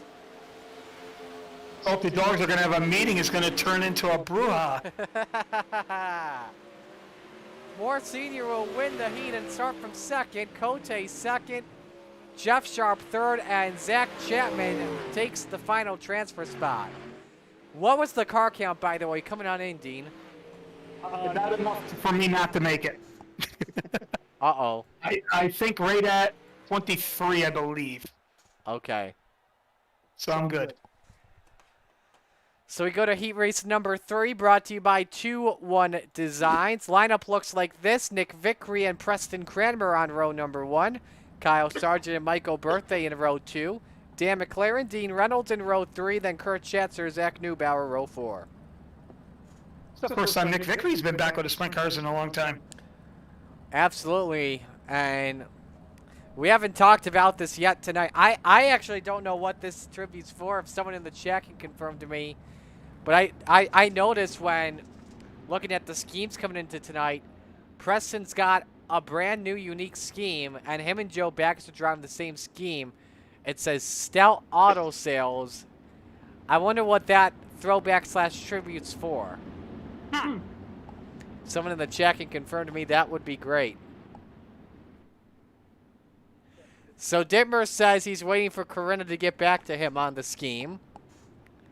Okay. And Butch. Well, Knoxville as well. Yep. And Butch, by the way, did confirm as well that he had to park it because he forgot to add fuel in the last feature. And then goes Homer Simpson like, dough. In other words, he probably went out with the heat setup. Yep. Now, Sargent's got a new wrap, and it looks like Preston Cranmer's got a new wrap. Yeah, definitely liking the new wrap that Kyle's got on his number 91. I should be looking at track conditions instead of looking at everyone else's wrap. Well, looking at the track, you got that cushion on the outside. It's not really slick here from the broadcast perspective in 1 and 2, but it is slicking it up here entering turn number 3. Going green this time by. I am the weak link in this heat. You are. You're starting in 6th position. Oh, look who's behind me. Oh, yeah, Neubauer. Schatzer. Yeah. So Nick Vickery, Preston Cranmer, your front row for heat race number 3 underway. Vickery tries to get out with the jump, trying to thread the needle as well. Was Birthday, but off of the corner. It is Vickery that gets the lead. Preston Cranmer second. Kyle Sargent third. Mike Birthday fourth. Here's a run to the inside for Sargent. Can he get it off the quarter? No. Not just yet. Birthday still holding on to 3rd spot. Good racing here early on, and Cranmer's got a run on the outside. Can he get it? No. Vickery shuts the door.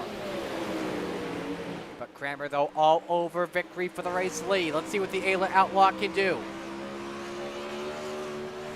Decides to keep it working on the cushion. Try and hope that Vickery gets into a mistake. But here comes the runner for the 91 of Kyle Sargent.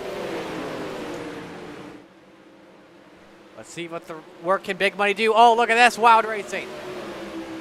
Birthday up to 3rd. It's a 3-car battle for 2nd spot. And now you see Sargent try and dust the top off in turn 2. He takes away 3rd position. Meanwhile, it's a brouhaha with Dino and company. Oh my goodness, the slider from hell from Kyle Sargent. And it sends Birthday spinning out. Halfway home here in heat race number 3. Let's show you what happened to Birthday. First off, look at Sargent.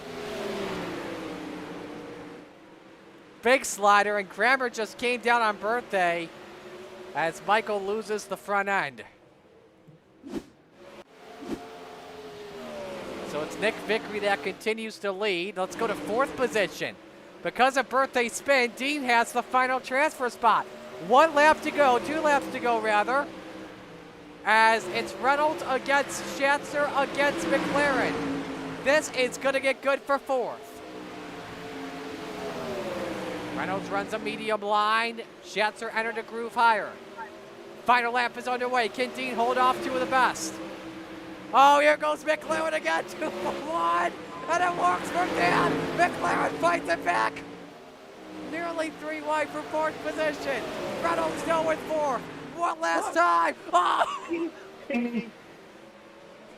oh my goodness. A new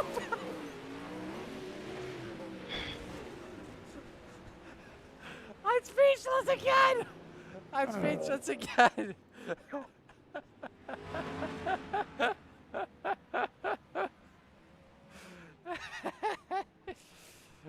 Oh my goodness. Nobody wanted the final transfer spot again. Neubauer just stole it. I kind of did. Oh my goodness. It was unfortunate, but That was the wildest final lap for the final transfer spot. I could not keep that in. That was just crazy. Luckily, everyone, though, is making the field tonight. luckily I'm on live TV. So I would be saying a few things. Well, you did say something, though. Let's go. Let's show you this final lap from the aerial shot here. Here we go. Watch McLaren go for the 2-for-1 slider like he did in the Raiders feature. Just worked out there. Contact between Reynolds and Schatzer. And then, let's see here. The rear wheel made contact with McLaren. And there they went. And then Schatzer made contact with Reynolds. But out of nowhere came Neubauer, who was able to gas it down perfectly. When I was upside down, I still had my foot to the floor because I didn't know where I was.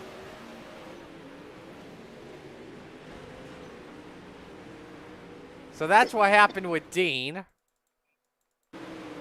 Right on board with Zach. Zach must be freaking out in the chat.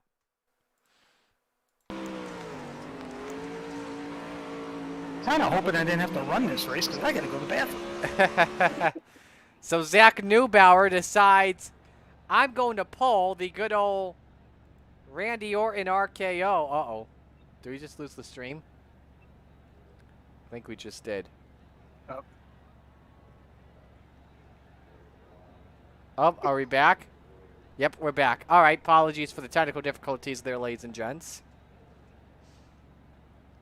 Field is lined up here for our B-main. B-main, though, brought to you by our friends at Gambler Motorsports. Get them loaded up here for you. Here's how the lineup looks. John Rayner and Mike Cranmer on row number 1. Dean Reynolds, Steve Bixler, row number 2. Gary Offa and Kurt Schatzer, row 3. Jack Hick, Gary Taylor, row 4. Row 5, Mike Birthday and Joe Canellis. And row number 6, Brian Dickens and Dan McLaren. So Roger did confirm it is a tribute paint for Don Kreitz, dad, who passed away last week. All of KSR are running it. Oh, nice. Very good. Good touch. Yeah, beautiful. It is the Kreitz blue. Yep, it is the Kreitz blue. Rayner and Cranmer are set to bring them to green here for our B-main underway. Oh, when the leaders got together, I collect at least half the field. Wow, okay. So Dean leads. Off at second. Jack hit third. Birthday fourth, and Gary Taylor fifth. Well, this is going to be how the Rebels is, as always, because you have to expect anything and everything. Birthday and hit. Best battle on track for third. As he pulls the slider up on Gentleman Jack, takes the spot away. Well, Dean, from the looks of it, I know you're driving at the moment. Actually, I'll let you focus on that. Never mind. I'll just say it. Going to be having a lot of drivers competing for mugs tonight. You see Birthday down low on offer for second. They get together. Oh, and they go sideways. And so Off-Foot in none of his own beeswax there once again. So what kind of track besides me? So Birthday goes back to third. because of that. Let's show you Dickens and Schatzer for 5th. 4 laps are complete. Big run for the Got Your 6 Racing Network car. Big slider up on the captain and Gary Taylor. Kurt Schatzer quickest last time by. 17:86, best lap of this race. Birthday back in the 2nd spot. Bad corner from Gary Taylor as Dickens rides it up. Oh, Birthday had issues. Oh, he's upside down. Something happened with Hit and Birthday. I don't know what it was. Let's take a look. They were battling for 2nd. Birthday puts this. Oh my. What on earth happened with Michael Birthday? It's like he. That's been going on. I get no camera time for my B-main. It is like, it's like Michael's controller just disconnected in the middle of the slider. Look at that. It just stayed straight. Like, did he make contact or something? You take a look if he made contact with the inside wow while making the slider here. Yep, he made contact with the Tory tire there. So this has turned into a demo derby where Dean Reynolds is currently leading. We have lost half the field here in this B-main. Over half the field. 5 drivers are left. Dean Reynolds, Brian Dickens, Dan McLaren, Steve Bixler, and Mike Cranmer. Dean, I swear. Throttle just to finish. Dean, I swear, if you run out of fuel here, I'm going to laugh my butt so hard. I got a 3-second lead, so I'm just slowing down half throttle just to. Yeah, you cut the gap down in half, just saying. So, and off of turn 4. Hey, Dean, you won something. Good job. One spot worse than I would have been after the heat. Yeah, so Dean wins the B-main. We'll start from 13th.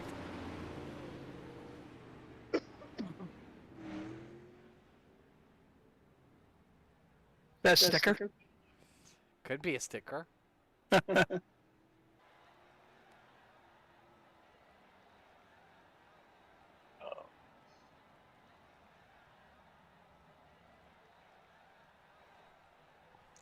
So now we get to our warm-up watch here, brought to you by Flatline Racing Bodies. Well, that was something interesting to say the least. Oh yeah, Dean, you can make your pit stop. No, I'm going out to make my laps. Oh yeah, Devo, by the way, says in chat you should wear your glasses more often. Please. You should have your mustache more often. Tell Devo don't be talking unless he shows up drinking beer with me. I was up to 4 a.m. one night waiting for him. I thought you said screw it. He might have been arrested already. Who knows? Uh-oh. Oh, and Dittmer just got me in the Up, and there's Holland. practice. So, watching their favorite drivers on track here. Again, they'll be going at it for 25 laps. This track changes quick. Wow.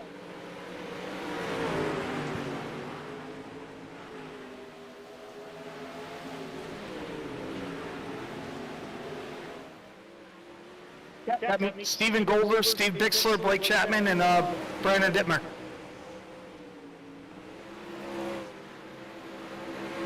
You'll look at that Kurt Schatzer on the track, and now we switch to Michael Birthday, who will be contending for a mug tonight. He'd be the best mug contender, better than Zach Chapman, in my opinion.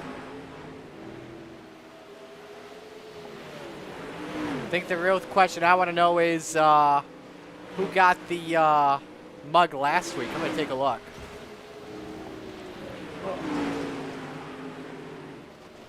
Carnage turn 3 and 4. I haven't got a full lap in yet. Great. Oh my goodness, that is carnage. Traffic jam in turn 4. Expect delays by maybe 20 minutes. All right, your mug winner from last week was Anthony Morano. That's right, from the 358 race, I believe. It was the big block race from 17th to 3rd. And the honorable mention went to Ross Corinna from 22nd to 2nd in our Renegades event last week. Remember, drivers are eligible for 1 mug per calendar year.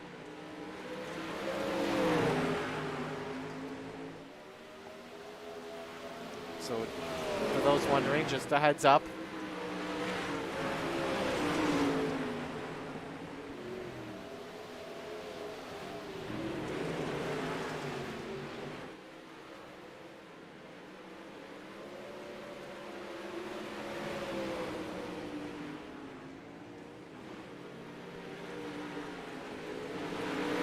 Checkers are out. Brian Dickens, the quickest, 18.176. So we are set to go for our second feature of the evening, our B Division Rebels. Let's meet your starting lineup. Brought to you by We Let the Dogs Out For You Pet Care Services and the Coast to Coast Kids Club. On the front row, who expected this from, actually I shouldn't say who expected this front row, but a front row you don't see often, and this is awesome to see. Roger Craig and Brian Moore Sr. on row number 1. Nick Vickery and Donovan Ross, row number 2 in the 00 and the 5. Row 3, Chad Cote in the 11 and Kyle Sargent in the 91. Row 4, Rich Holland in the 116 and Jeff Sharp in the 28. Rounding out the top 10, Preston Kramer in the 07 and Brandon Dittmer in the 83. Row number 6, Zach Chapman in the 72, Zach Neubauer in the 52. Row 7, Dean Reynolds in the 790 and Brian Dickens in the 122. Row number 8, Dan McLaren in the 88 and Mike Cranmer in car number 70. Row 9, Steve Bixler in the 75 and Jack Hitt in the 217. Row 10, Jack Kirchhatzer in the 218, Gary Taylor in the 34. Row number 11, John Rayner in the 302, Michael Berthe in the 95. And rounding out the field tonight, Gary Alpha in the 94 and no call from Joe Dirk Canellis.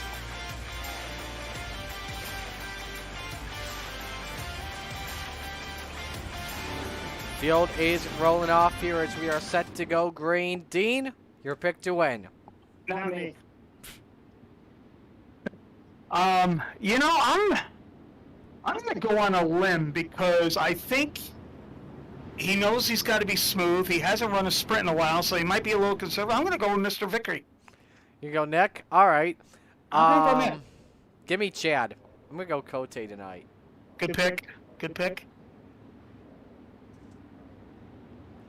So we'll see what happens here. Lights are off. The Steve King Foundation pace truck as we go green this time.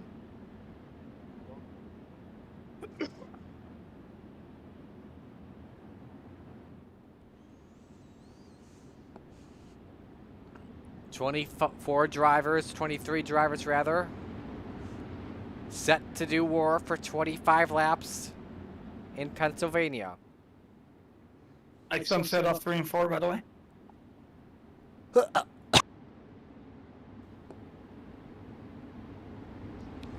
Making their way through turns number 3 and 4.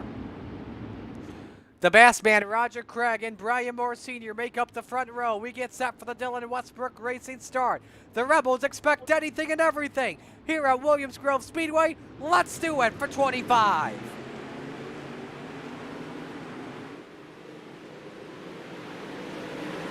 Off of corner number 2, it's Roger Craig that comes out with the early advantage. Nick Vickery, Brian Moore Sr.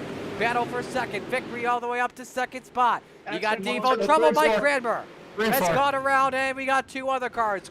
That is Jack Hitt up on his lid. Nope, Hitt and Cranmer are good. And Mike Cranmer are good. That was Preston that was up on his lid. Yeah, I was a couple of rows in front of me, and then didn't know who. I saw the light blue car. It was Preston, the first one that got sideways. Show you what happened. See if there was contact off of Rich Holland's rear wheel. Brandon Dittmer got involved as well. And worst of it belongs to the Ayla Outlaw. That's a tough break. Let's ride on board first off with Mike Cranmer.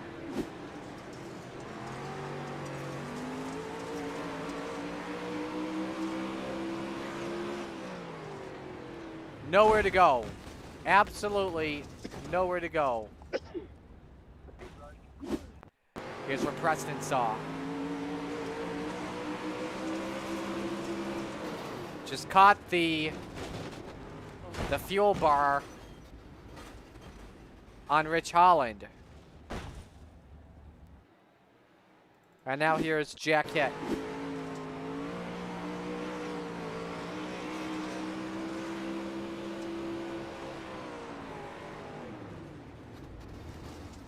also nowhere to go as well.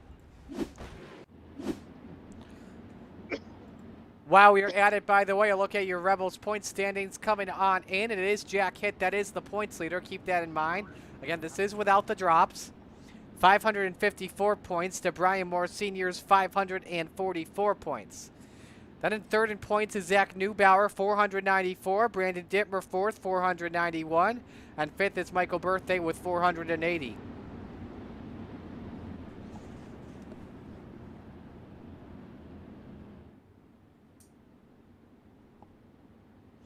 Lights are off as we'll try this once again. Single file start. Roger Craig leading. Brian Moore Sr. second. Nick Vickery third. Donovan Ross fourth. Chad Cote is fifth. Back to green. And a nice restart from Roger Craig to pick up a couple of car lengths up on Brian Moore Sr. See what Nick Vickery does in the double zeros. He had the best jump of them all before the caution flag flew. Ross runs in fourth. That's the best battle on track for fifth. Cote looking underneath on Kyle Sargent for the fifth position. Oh, look out. Holland way loosey-goosey. 3 wide situation. And a big save as we stay under the green flag.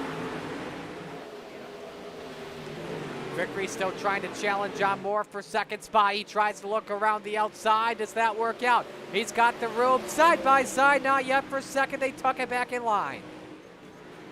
Crossover move, and no, we got one up on the wall. Nearly biking was Sargent in fifth. Wing to wing for P2. Vickery, can he go for the slider? Decides not to do it. And a big run for Devo off of 4.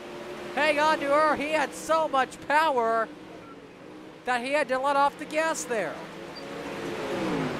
And Moore almost shuts the door on him. They nearly touch down the back. Ross looking for third on the racetrack. Can he get that on Moore Sr.? The answer is yes. So Ross takes third. He gets up into the wall but keeps it going. Nick Vickery in second and starts to close the door. Last lap cut down about 700ths on Roger Craig. Back to third as Moore tries to fight her back on Devo. Ross takes third away. Moore may lose 2 spots. Sargent's got to run underneath. Puts the slider up, baby, go for 2. He had to get off the gas though, or else Ross would have got it, but look at Cote around the outside. Look at Canadian Chad Cote cruising by for fifth. And now Moore Sr. has to try and hold him off. And Cote rides the wall. He bikes it for just a moment. Cote got her under the inside, but let's back off on it. Sargent tries to look down low. This is again for 4th spot on the line. Let's go to second as Devo is closed in on Nick Vickery. And he bikes it up in the wall as well, but he keeps it going. And Ross takes away 2nd spot. Meanwhile, 9 laps are in the books as Roger Craig currently with a 1-second lead on Donovan Ross. 3 wide for 4th position as Cote cruises away with that. 3 wide in turns 1 and 2. Chapman has spun. Yellow is out in 4. And that's not the yellow that Roger Craig wanted. Did he see it? He had a 1-second gap just evaporate on him.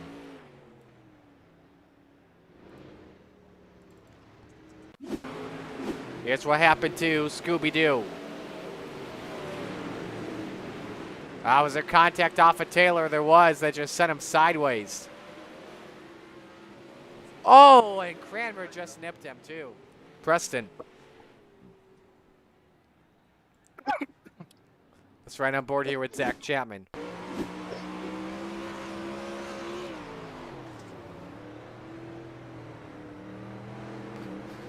There just was the slight contact off of the captain. And yep, Cranmer did get him. And that's on board with Zach Chapman. So it'll be 10 laps complete when we come back to the green flag. Still 2 laps to go. But Dean, how about the start from Roger Craig? That is awesome. Is Roger still holding up there? Yep, he's still leading. This track is, I tell you, it's tricky. There's some guys that are a lot better than me that can use the top, but I'm just rolling the middle right now. And actually, I started closing in on Neubauer and the gang, but I tell you, it is a tricky track. It is.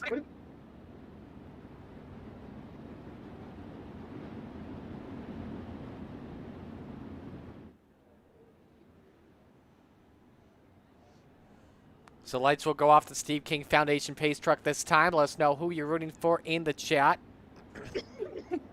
Hello to Rick Moore, who is rooting for Brian. Dean, are you okay in there? I'm all right. Popcorn right now. Ah, okay. I had a feeling it was that. Gotta go to the bathroom, need a drink of water. It's all dilemmas over here. So let's reset the field as we get set for our Mission 22 restart. Roger Craig leads. Donovan Ross is second. Nick Vickery is third. Chad Cote runs in fourth. Brian Moore Sr. fifth. Kyle Sargent sixth. Brandon Dittmer seventh. Dan McLaren eighth. Jeff Sharp ninth. Rich Holland 10th. Biggest mover is Mike Birthday up 9 spots into 13th. Ready to go back to the green flag.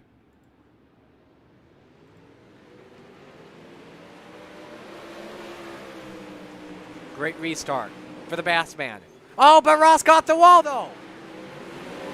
Keeps it going. That opens up the door for Vickery to try and take the second position away.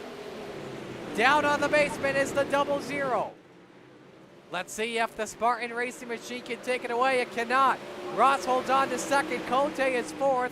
And we go back to fifth. Moore tries to slide up on Cote. But Cote gets the wall 4 wide off of turn 2. Oh, my goodness. I can't believe they just did that. Look at this intense race, and they were 4 wide again. Oh my goodness. Sargent's up to 30, he goes through to the podium spot. Ryan Moore Sr.'s fourth, we're still 3 wide off the corner. Ross is right there on Vickery. Oh, he ain't gonna wreck. Oh boy. Moore got sideways, he says it. This is unbelievable stuff, folks, with 12 to go. And now the caution is out. Oh, man. That was much needed. Take a breath, folks. That's Gary Alpha. That's sideways in the 94, but the caution was for Mike Kramer and Steve Bixler. And Kramer has lost the steering on the 70. See what happened here to Mike. Oh, it started right there. Oh, man. Oh, my goodness. That is the mayor who lost the top wing like a chicken with his head cut off. And you see Mike has no left front wheel. Bixler had caught the wall first. He lost his steering and Mike just did not expect that. Oh, my goodness. That's crazy. Now, what happened here to Gary is my question. The wreck happened from behind, so this was something separate. Did Preston just get him? He did. Ooh, wheelie from Preston and keeps her straight.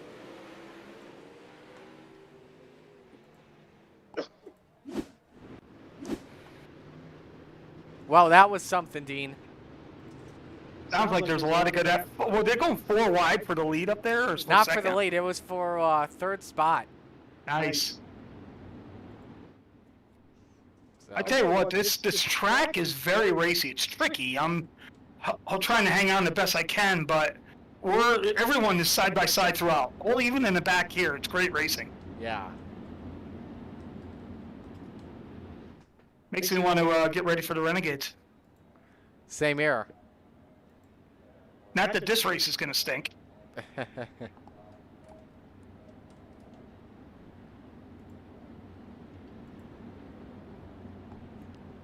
So 1 lap to go here until we come back to the green flag.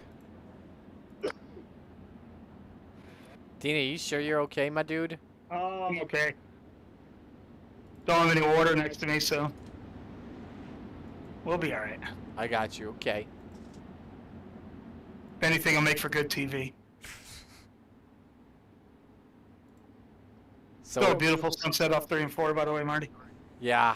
Racetracks and sunsets. You Look got at it. that. 11 to go. We come back into the restart zone, brought to you by Mission 22. Craig, Vickery, Sargent, Ross, and Cote, the top 5. Back to green, 11 to go.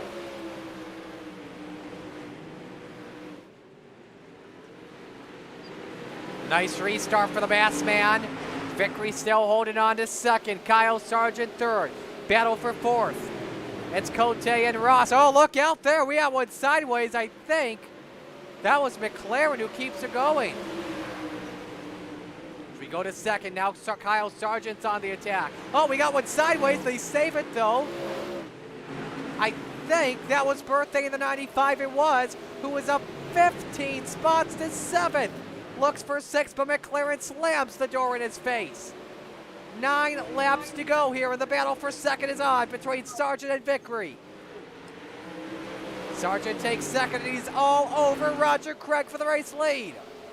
The last time Roger Craig won in the Coast2Coast Racing League, June 3rd, it was a truck race at Daytona.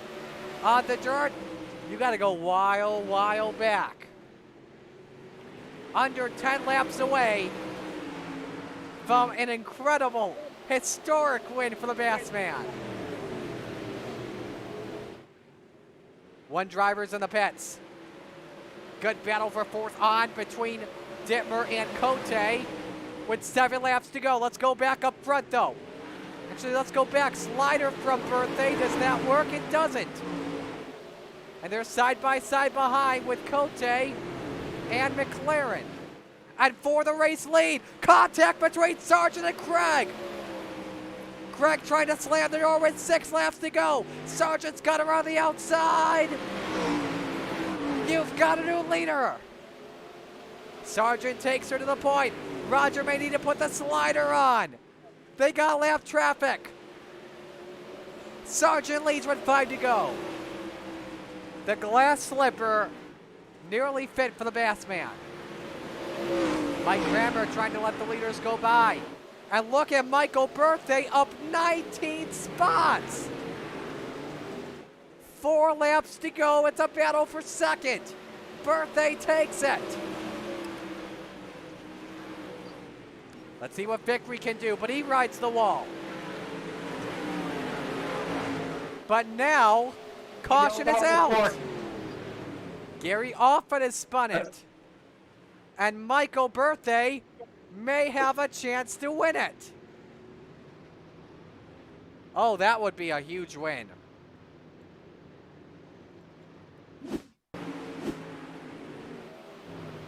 Here's what happened to Gary.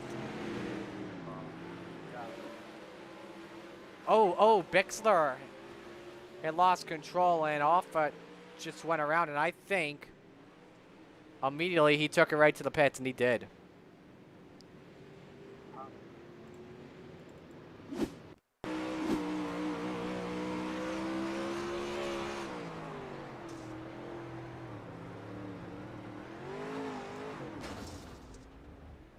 Yeah, talking about the new damage model, I just literally got tapped very lightly by Zach Chapman, and my steering's all gone.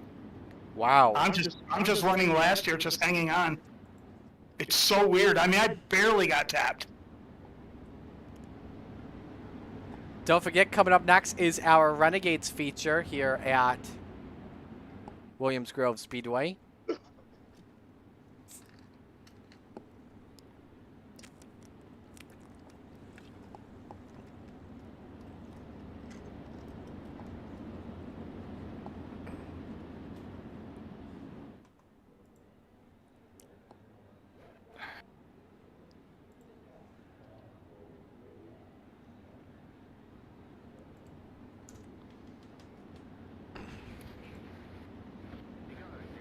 It's the furthest I've ever put my wing back. I got it back at 5. Really? I never gone past 4 my whole life. Wow. I got it at 5.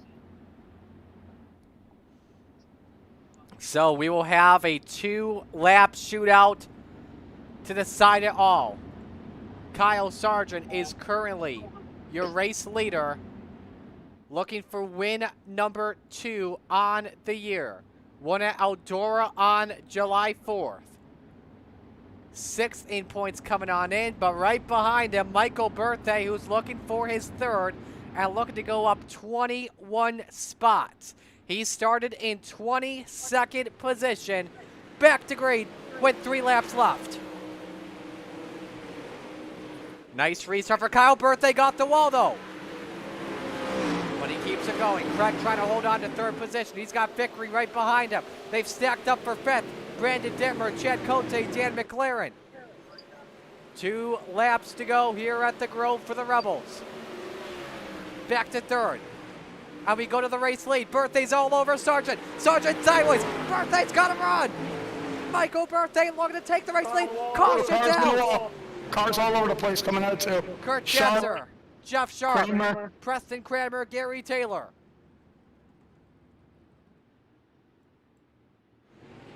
Go to the replay and show you what happened. Watch Schatzer. This is the first guy I saw to get a caution. Oh, more Sharp, Schatzer. Oh, that's a huge shot for Schatzer. Somehow that car did not go upside down. That's incredible. Green, white, checkered. We will have our first of 2 attempts at overtime. Here's Jeff Sharp. He then got sideways into Preston. Just right on board here with Kurt.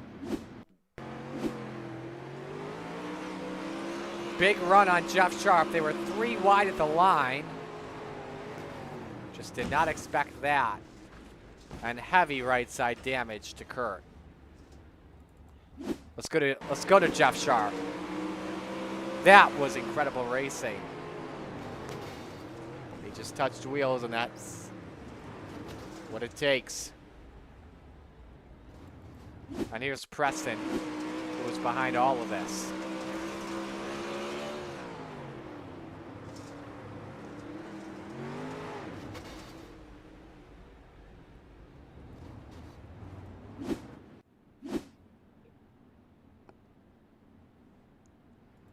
Tough break for Schatzer to end the night. Can tell you, by the way, if we look at Alphabet Soup, there is 1 driver currently eligible for it, and that driver is Dan McLaren, and that's why we call him Soupy.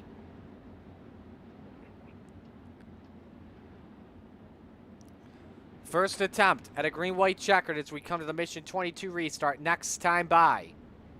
Kyle Sargent leading, Michael Birthday second. Roger Craig still in contention to possibly win this race still. It's far from over for the Bassman. Good for him. Nick Vickery 4th, and Brandon Dittmer rounds out the top 5. First attempt at overtime. If we get to the white flag, the checkers will end it. If a caution comes out before the white, we'll have 1 more attempt. Back to the green flag. Great restart from Kyle Sargent. Birthday may have 1 shot. It may come on the final lap. We'll have to see. Craig under attack from Vickery for 3rd. Vickery tries to go the high side. Craig goes defensive to prevent a slider from happening. Meanwhile, Birthday's there for the race lead. Side by side of the white flag. Final lap underway. Slide job. Birthday's got it. Birthday to the lead. Contact between Craig and Vickery. Sargent's got one last chance. Sargent trying to slide her off of turn 4. Michael Birthday's gonna win it. At the line for 3rd, I think it was Roger Craig. That was an unbelievable race, and Roger Craig got 3rd at the end. And Craig got it by about 1.5 thousandths.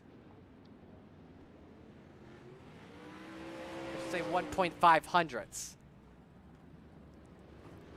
But that, my friends, was something to watch. How did you like that? A last lap pass from Michael Birthday.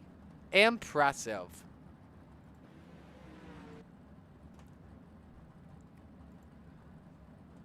For Roger, I do want to mention as well, and I'll pop up his stats here, that 3rd place finish is his best with the series. Good for him.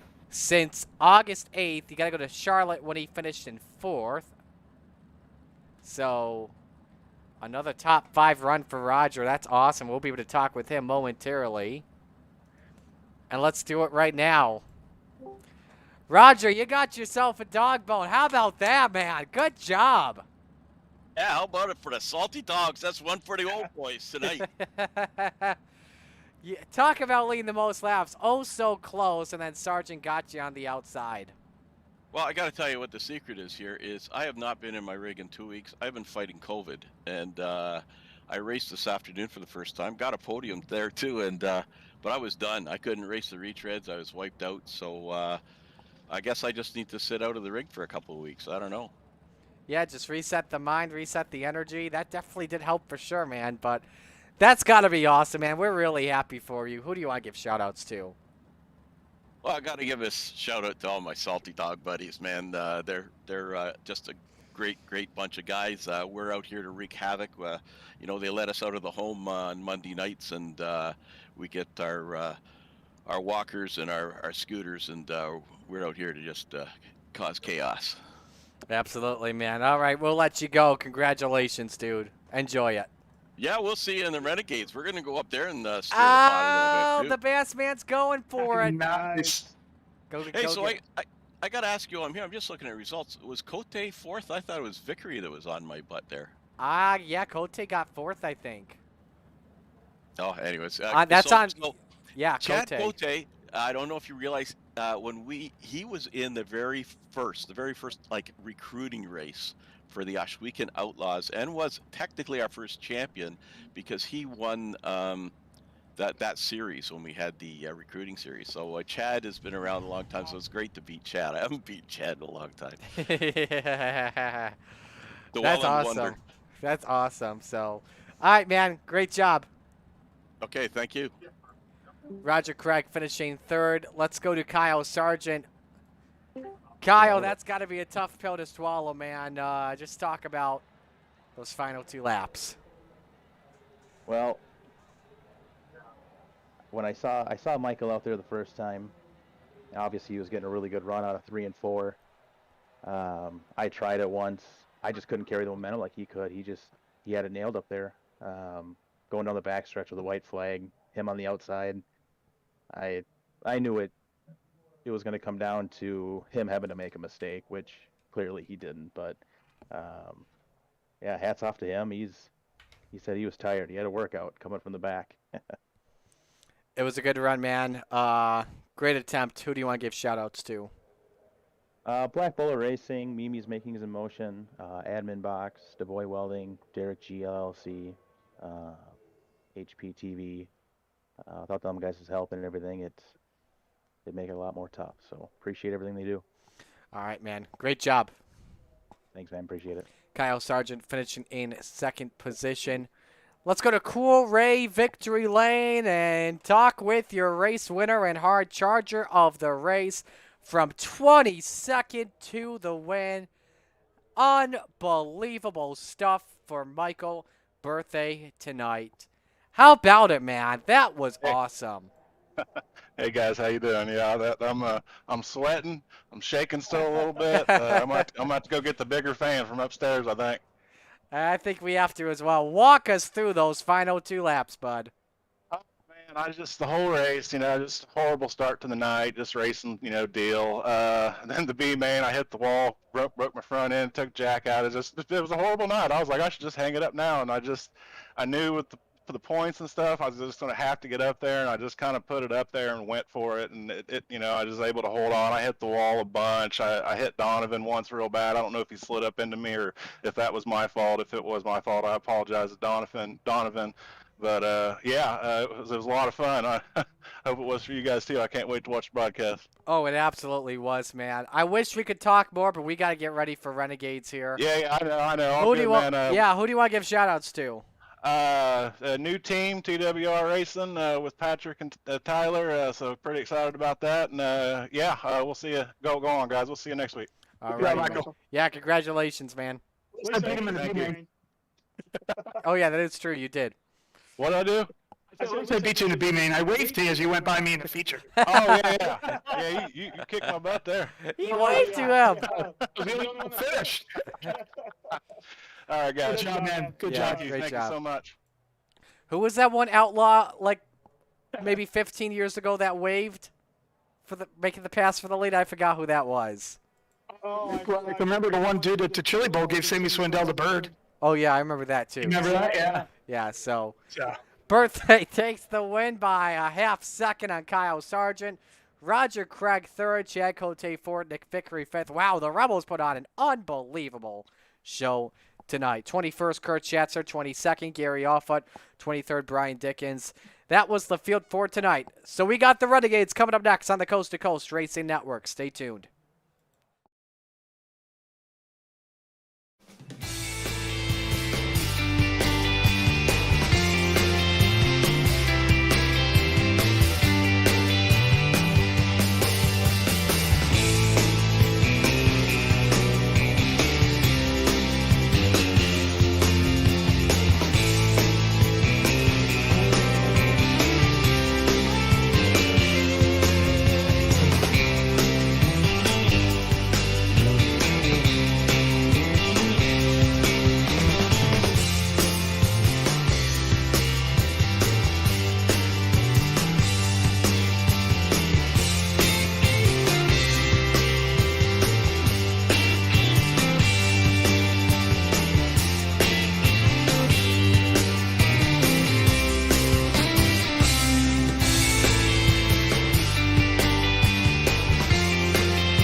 In our industry. The lifetime parts and labor warranty is pretty awesome. Basically, all the parts are covered, the labor and everything.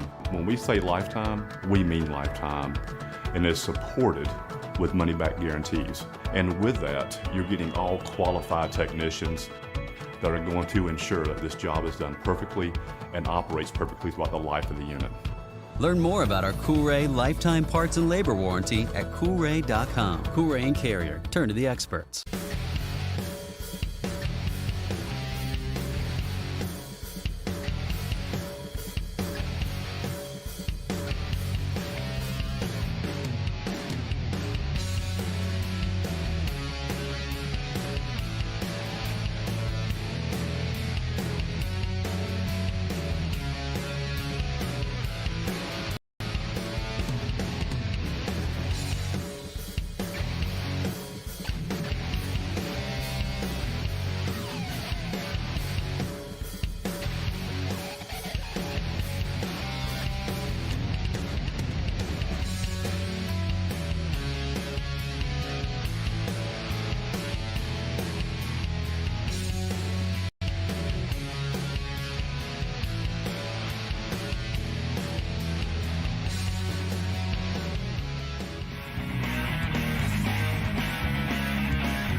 Welcome back to the Coast to Coast Racing League as we get set to go for Renegades coverage. The Renegades coverage is brought to you by Dylan Westbrook Racing. So while we were waiting, we thought we'd have a little fun, and I figured I'd do it with myself. Let's see if we can get this set up here. That didn't sound good. Yeah. Well, here's what I'm talking about. Let's give the viewers at home a little bit of fun, bringing the mustache back. Marty Sakala alongside Dean Reynolds with you here. Dean, it's been a fun night of racing here at Williams Grove, and now we get set to go for Renegades. What do we expect from that? Well, the track is proven to be very tricky and very racy. So if anybody's going to be good at trying to judge both of them, it's going to be the Renegades. And, I just got done running the Rebels race myself. I didn't know where to go, what to do, and I was confused. Yeah. So I'm going to sit here and learn. I'm actually doing laps right now just to figure out. I don't know if the track state has changed here or the setups have changed, but I've run Williams Grove before and was a lot more comfortable than I have been today. So this is interesting. By the way, since you're wondering what fun we're talking about, Dean, I decided to put a fake mustache up on the video. Very nice. Right over myself. I'm looking right now. That's better than what you had before. It is true. It was. So while we're at it, let's talk about what's coming up on the Coast to Coast Racing Network. Tomorrow night, we've got the Hometown Heroes racing at Port Royal. And then Wednesday, we've got Vets and First Responders Night. That takes place at Williams Grove and Charlotte. Thursday is Thursday Night Thunder at Cedar Lake. That is always a fun track, no matter what takes place there. And I'll be there finally. Yeah. Friday is Friday Night Lights, also at Williams Grove. And then next week, the beginning of Championship Night, I believe here, and it's Championship Night at Fallujah for the sprint cars. So you don't want to miss out on that. Start time is at 7 p.m. every night on the Coast to Coast Racing Network. It is our first drop week of the evening. And, of course, drop week, Dean, always the most wonderful time of the year. Yeah, because, with the league and with everyone being busy, it's tough to run the whole year. And, now you get rewarded for doing the best you can at those races that you've been to. So if you only did 10 out of the 12 races, but they were good finishes, now you're going to get rewarded for those. Is that a Perrier? Yes, that is a Perrier sipping. Had to get that going ASAP because I had to take some medicine that I had set up here. Anyway, drivers' meeting is underway. Car count about 18 or so. We are starting this late, of course, as there are some technical difficulties going on the iRacing server, so bear with us on that. But let's look at your point standings coming on into this. We have Patrick Spangler as the points leader, 659 to 552 on Brennan Lacey. And that's been the battle to watch out for. In wins, they combined for 8 wins this season. 3 for Spangler, 5 for Lacey. Of course, Spangler's got the big lead right now, but when it comes down to the drops, it's going to come closer and closer and closer. So qualifying underway, brought to you by ABR Setup Shop. First driver onto the speedway in the number 31 machine. That is Brandon Templeton. Brandon Templeton in car number 31. Driving the VMR Raps Dirt Track Unlimited machine.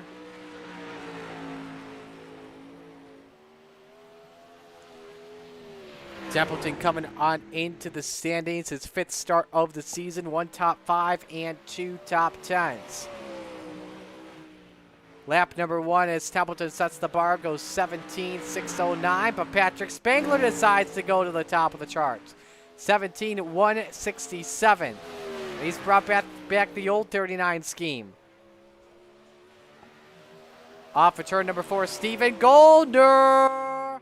Quick time Atkinson. Who expected that? 17.9. 0.95 rather for the Pink Panther. Stephen Goldner looking to improve that. Oh my! Quick time! 17.049. This is some good stuff, folks. So when you visit Dean in Knoxville, you go quick time.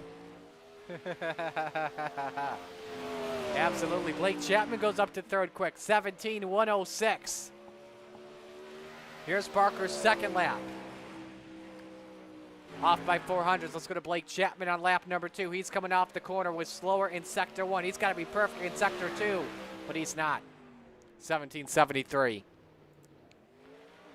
Nathan Aldrich finishing up lap number 2. He decides it ain't even worth it. So 1 minute left on qualifying. We got a couple of drivers I think we were waiting on. Let's just confirm here. A couple of drivers with heat EOLs, for those wondering, by the way. Those drivers are Tyler Wilson, Bob DeGood, Brennan Lacey, and Ross Corina.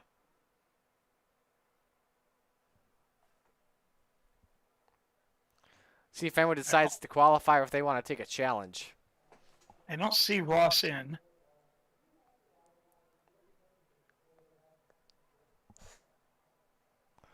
Well, it looks like that'll do it here for ABR Setup Shop qualifying. Ladies and gentlemen, with the fast time of 17.049 in car number 30, Stephen Goldner gets it done. Stephen Goldner making his third start on the season. He's got top 5s in every race, and both of those races were second place finishes at Lernerville and Knoxville. And you know Stephen Goldner likes the long tracks, so 3 heat races for you here. Heat race number 1, it's time for Langdon, is brought to you by Langdon Mechanical. Lineup looks like this. Dan McLaren, who pulls alphabet soup once again. It's why we call him Soupy. Starts on pole. Terry Landis next to him. Row number 2, Patrick Spangler and Stephen Goldner. And in row number 3, Tyler Wilson and Barry Goldner.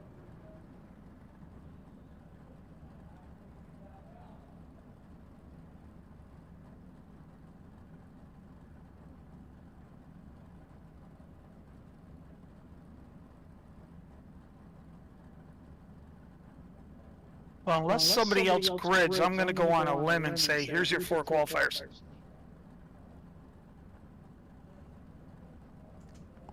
Oh, Tyler Wilson gridded. Yep. The other cowboy. Does Barry grid, though? He does not. So, Terry, I'm sorry, man, but I don't think you will make top 4.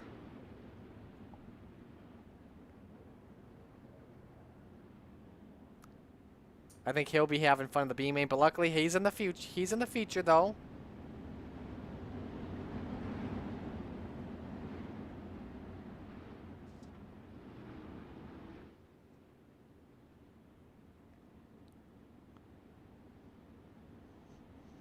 Three-two Yankees. I see that.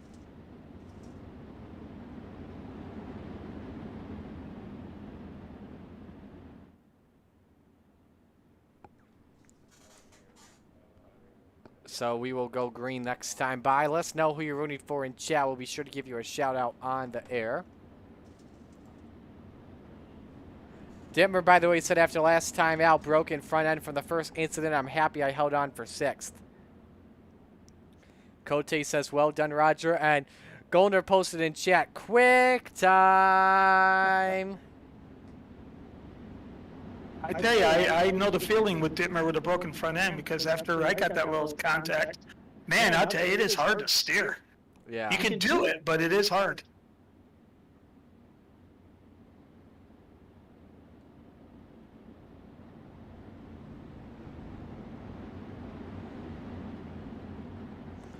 So winner will start on pole position tonight here as McLaren and Landis will bring the field to green for heat race number 1. 8 laps. Who's it going to be? Green is out. McLaren throws the slider early on Landis, but Landis fights it back. We're 3 wide off at turn number 2. We nearly got some hot Rebels action for the feature. Oh, Spangler! Oh, wild ride! And who's going to make it out of your clean? Is it going to be Wilson? Is it going to be Spangler? Race for 4th. Wilson, go Tyler, go Tyler, go Tyler! And he makes it out. Now we got a battle for the lead between Landis and Goldner. 2 laps are complete. Here goes Goldner. Thinks about throwing the slider. Doesn't work though. Tucks it back in line for right now, Dean, because Steven's got a lot of time to work. Yeah, Steven is just waiting for his right move because there is, you got half the race to go, and he wants to make sure when he does it's going to be right, because then, the winner of this race is on the pole. They're both keeping it on the outside. Steven's just trying to set the pass up. 4 laps complete. And he's right there. Let's see if he goes to the inside. There he goes. Thinks about the slider. Terry's got good speed. Yeah, Terry's got some good speed on the outside. He picked up some time there. Very impressive job from the Desert Demon. 3 laps left. Down to a half a car length. Goldner tries to find an opening off of turn 4. Has nothing. Clips the wall as well. 2 laps to go. What is it going to take for Steven Goldner to get past Terry Landis? He must be furious inside the cockpit, Dean. Yeah, he's trying everything in the book, but Terry's not making a mistake, and that's why Terry is so good. Hang on, we're going to be. Goldner's got the run of the white flag. And he'll be able to do the slider right here or hold the low. No, he's going to hold the low. Good move by Terry. It's going to come down to the last corner on the last lap for who will start on pole position. Goldner trying to make a run at it. Wow, Terry Landis. How about that? That's got to be awesome for Landis to start on pole tonight with the Renegades. And he just ran out of fuel. Terry is such a smooth runner, though. That's why every league he runs, he's always up there in points. Yep. Always. Absolutely. Heat 2 brought to you by Magnum Race Design. Lineup looks like this. Nathan Aldrich and Jeff Kemper, row number 1. Jeff Barker, Jesse Atkinson, row 2. Rich Holland and Bob DeGood, row number 3.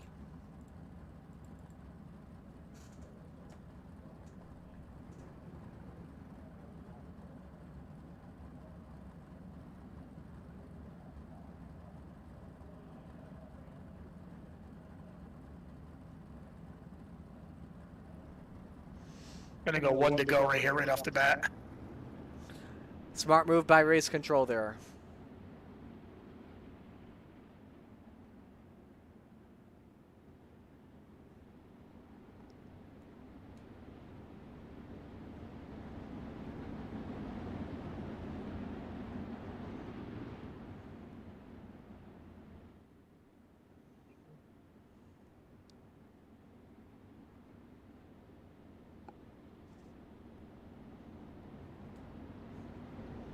Coming to the green flag this time by. Winner starts on the outside of row number 1.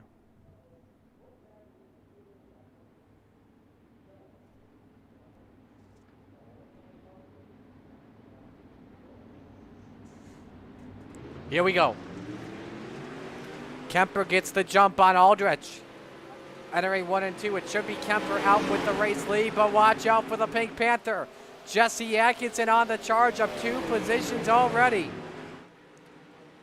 Big run to the inside for Bob DeGood for 3rd. Atkinson almost bobbled off of 4, Dean. Yeah, but Atkinson, he's going to try to do the same as Goldner. He's got speed, he's fast. Maybe try to set him up, but Jeffrey Kemper also, just like Terry, crafty veteran, always smooth, runs a good line. Bad exit for Kemper could allow Atkinson to take the lead. Let's see what happens. Atkinson should be able to throw the slow. Oh, man, that was close. I thought that was going to be row 12 in the grandstands. I thought that was going to be Nathan Aldrich taking his heat win. Yeah. But a lot of time to work for Jesse Atkinson as he right on board with them. He's up there on the fuel bar of Kemper.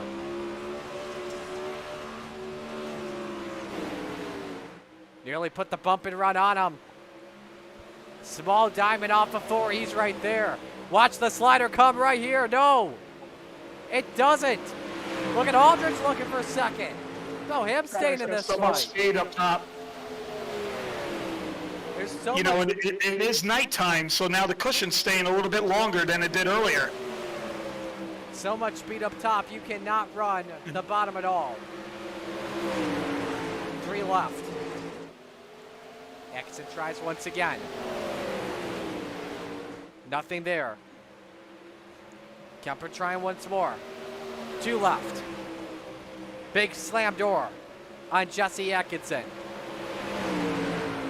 See Kemper as well trying to dust the top off too. They've been side by side for 3/4 of a lap. Atkinson almost threw the slider from hell. It cost Nathan Aldridge big time. Oh, something happened with Kemper. Atkinson takes the lead. Here comes Jeff Barker up the middle. Jeff Barker in 4th position. May try and spoil the party. It's Kemper and Aldridge for 2nd spot. And Kemper takes 2nd while the Pink Panther wins Heat 2. What in the world happened coming to the white flag? That was Jeffrey Kemper's race to lose, and unfortunately, he just got in the wall coming out of 4. And as we mentioned earlier, even though the cushion's thicker, you get so much speed in 3 and 4, and it just drifts right out to the wall. Right there. Man, Atkinson got very lucky there for sure.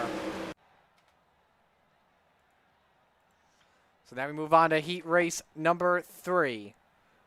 Roger Craig and Brandon Templeton on row number 1. Jeff Flero, Blake Chapman row 2, and Brennan Lacey starts from 5th. Brennan Lacey going with a blue paint scheme. Yeah, brand new scheme for Brennan. I don't know, sometimes you got to change it up a little bit. I don't blame him. No, I got one coming out. I'm going to have a white one coming out here soon.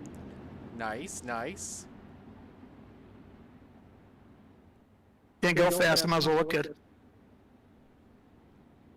Heck yeah. Does the Bass Man get a 2nd heat win? I think so. This is a tough track for Brennan Lacey.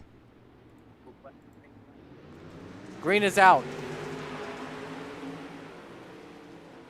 Just got to get in front of Templeton. I don't think Brandon's so good up top. Oh, Look at Roger, wide. Look at Roger. This is tight. Roger trying the bottom here. This is some good stuff. Templeton goes wide. 3 wide for the lead. Blake Chapman trying to get through all of this. Slider from hell from Blake Templeton. Trying to keep the lead. Craig is gone. Somehow he kept it straight though. Oh baby, oh baby. 2 laps in the books here. Templeton, Chapman, and Lacey. Now what's the key for Brennan to try and make his way up? I don't know if he can because the track is just so dominant fast up top right now. How do you plan your move then if you're Blake as well? Yeah, and it really, see, Brennan is getting close to Blake, so he might be able to do a slider if he can just get the right run coming off. But Brandon, you get 4 car lengths here, it means everything. See, Brennan had to let off just a bit. Grass flags up at E3. Oh, they touch! Oh no, Brennan's gone! And that puts Roger up into 3rd position and Lacey. You know, if Jeff Flero gets that thing back going, he may steal a spot at the last second. That's going to be fun to watch there. Let's see, 3 laps left. He's on lap number 2. He may be able to get it. Watch this, folks. Watch Jeff Flero come out of nowhere and be like Ron Bouchard, Dean. Just throw out a Ron Bouchard. Yes. I'm the only one probably old enough to know who Ron Bouchard is. Hey, I remember that finish, Talladega. What was it, 1981? With the 47 car, wasn't it? Yeah. Jeff Sunny Hill Farms car or whatever it was. I can't remember. Jeff Flero officially takes 4th spot. Oh, Templeton's in the wall. There could be a photo finish. No, Brandon wins it. Blake 2nd, Roger 3rd, and Jeff Flero comes. I wonder if they're going to 4th. go with a B-main and be interested. Let's see if it does. Same.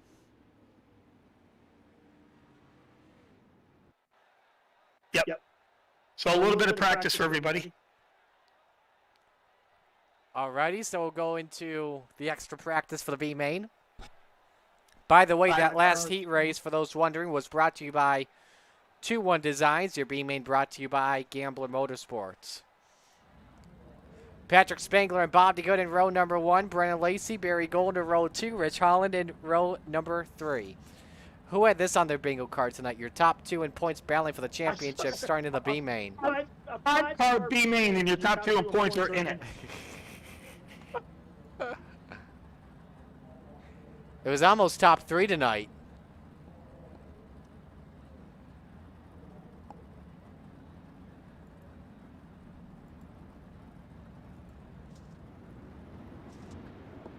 Now, if you're Patrick and Brennan, even if you don't finish, you only lose 2 spots and start the A-main. So I wonder if they're going to try different grooves here, see where their cars can work, either in the middle or the bottom, or do a slider, do a cut down. It'll be interesting to see.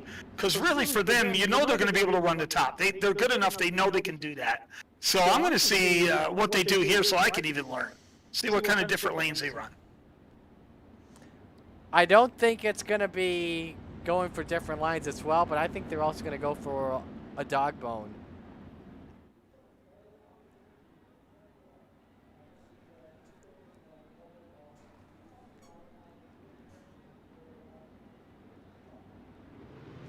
Green is out. And Spangler gets away with the jump. Look at Brennan Lacey working his padded low line up to second. He's going to test it out, see if he can get the lead on Spangler. If he can, oh boy, watch out for Brennan tonight. Remember, this is the only guy in the series who knows the low line better than anyone else. And he is working it well on Patrick Spangler here, Dean. Yeah, and if the track blows off like, the Rebels did, that's going to be something that's going to be an advantage to him. But I don't know if the track will, because we're short on cars. It's nighttime, so tracks dry out even in iRacing a lot less at night than they do during the day. So I don't know if it's going to get that slick. Lacey's got the quickest lap of this B-main, 17:93. The Spangler's 17:97 this time at the line.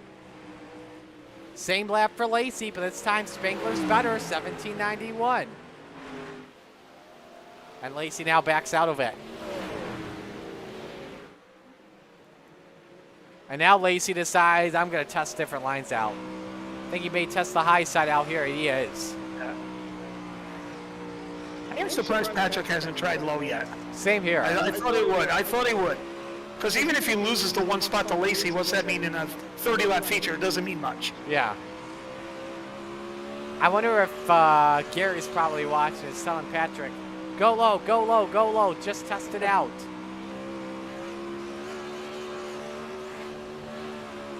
Of course, here I am being the coach coming off my 18th place finish in the Rebels.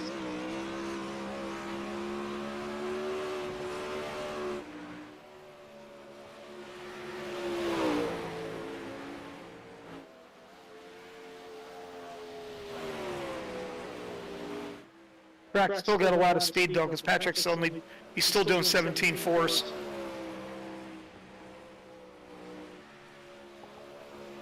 Last time by for Spangler, 17:55, 3 to go.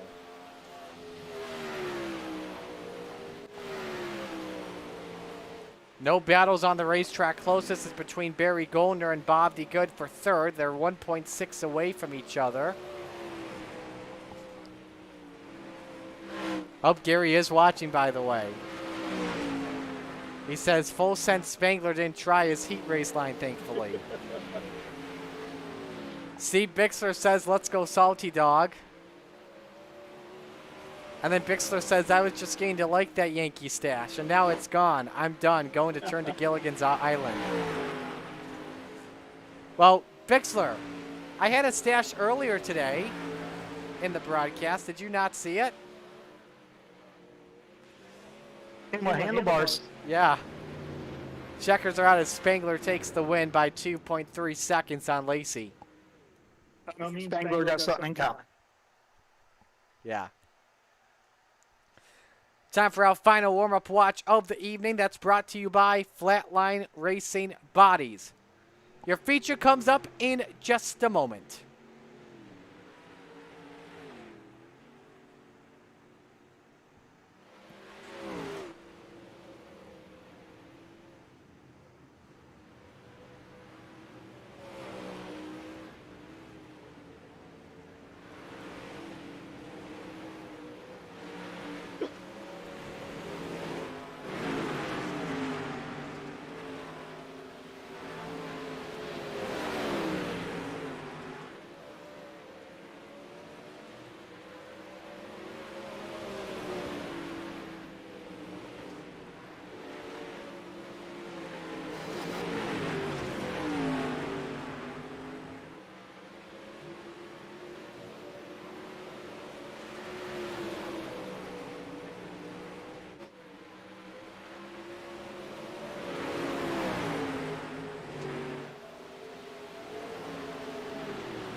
Well, ladies and gentlemen, on behalf of Cool Ray, the Oshweekend Speedway, the Coast2Coast Racing League, and all the fine drivers and sponsors, we thank you for choosing to spend your Monday night with us. It's now time to meet the field of 17 to take the green for 30 laps around Williams Grove Speedway. Let's meet the field, and we let the dogs out pet care services for you. Coast2Coast Kids Club starting lineup. On the front row, Terry Landis in the 161 and Jesse Atkinson in the 127. Row number 2, Brandon Templeton in the 31, Stephen Golner in car number 30. Row 3, Jeff Kemper in the 181 and Blake Chapman in the 20. Row number 4 is Stan McLaren in the 88, Nathan Aldrich in the 514. Row 5, Roger Craig in the 747 and Tyler Wilson in the 042. Row 6, Jeff Barker in the 513, Jeff Flero in the 200. Row 7, Patrick Spangler in the 39, Brendan Lacey in the 414. Row 8, Barry Golner in the 36, Bobby Good in the 7. And Rich Holland start from 17 in the 116. Dina, I forgot to ask you this, but did you get a chance on Tuesday night after Brewerton to catch the Pennies race on dirt at Oshweekend, or no? I didn't catch it live, but I saw the replay. That was a great finish. It was a lot of fun, and of course I was watching the 360 race to, watch Rudon Pauly and Jason Barney and stuff too as well. So, but it was very good. I was so happy to watch that finish. I felt bad for Stewie finishing second, but I hope that event comes back next season. I talked to Stewie at Land of Legends, and he said it was okay. I mean, he got beaten, Yeah, I did too. but he said he had a good time. He had a good time. Absolutely. Alrighty. Coming to 1 to green. Dean, your pick to win. Well, the track not being as blown off as the others, so it's going to have a lot of speed here early.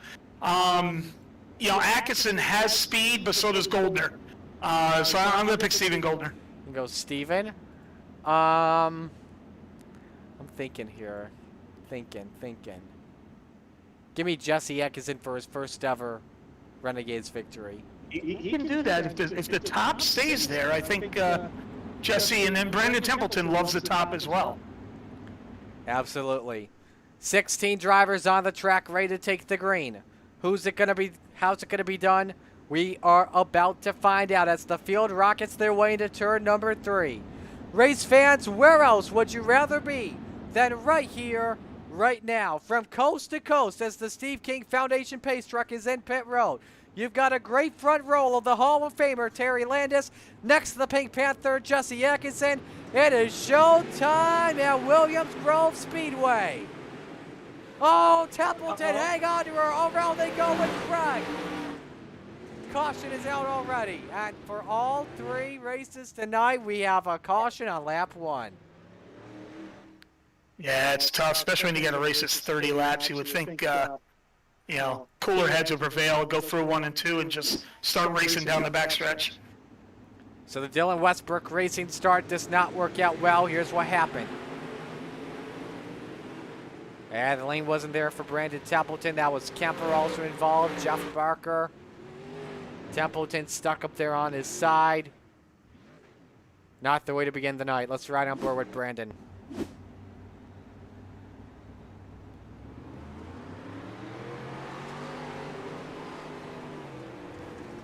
There it was. So Terry keeps the lead, luckily. But now we revert to single file restarts. This is Kemper's on board. Watch him, he started from 3rd. Or rather 5th. Nowhere to go at all. There's Roger Craig getting into him. Luckily for Kemper, it was just a 360 and move along. And here is Jeff Barker. I believe he started from 7th. 9th. So the beginning of the race did not work out well, Dean, for the inside line. No, that's tough for some guys because you got a fairly good up front starting spot. You want to hopefully have a good race, get a top 5, good way to bring down the Renegades. But again, no, we still got 29 laps. A lot of things can happen.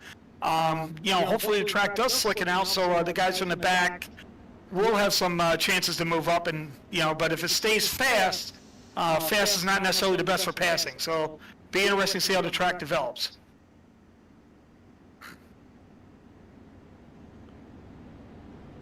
So we'll come to green this time by. It is Landis, your leader. Jesse Atkinson, 2nd. Stephen Goldner, 3rd. Blake Chapman, 4th. Dan McLaren rounds out the top 5.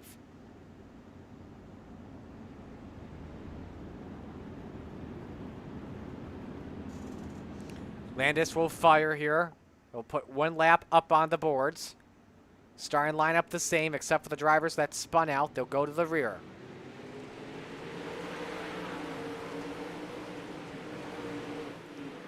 Nice jump from Landis. Watch X, though, on the outside line. Stephen Goldner makes his way up to 3rd. Past Blake Chapman. Yes, he does. Nearly puts the bumper on Jesse Atkinson in 3 and 4. Terry Landis continues to lead at the moment. Goldner still fighting. Blake Chapman, the salesman, for 3rd spot, Dean. Yeah, and I noticed Blake put his wing, he's got it hiked up and in the back, which is unusual for Williams Grove because he carries so much speed. So I wonder if he was just set up to do the bottom for this whole race. Possibly. Oh, we got a big wreck. 1 car sideways. That's Roger Craig. Kemper's also collected. That's a tough break for Roger Craig, who came off his best run of the season in Rebels competition. I still think that's going to make his night. I don't think Roger's going to care what happens there. Yeah, I agree. And just some contact with Dan McLaren just sent him sideways. Also led to that stack up. You see the fuel bar is spent in the rear.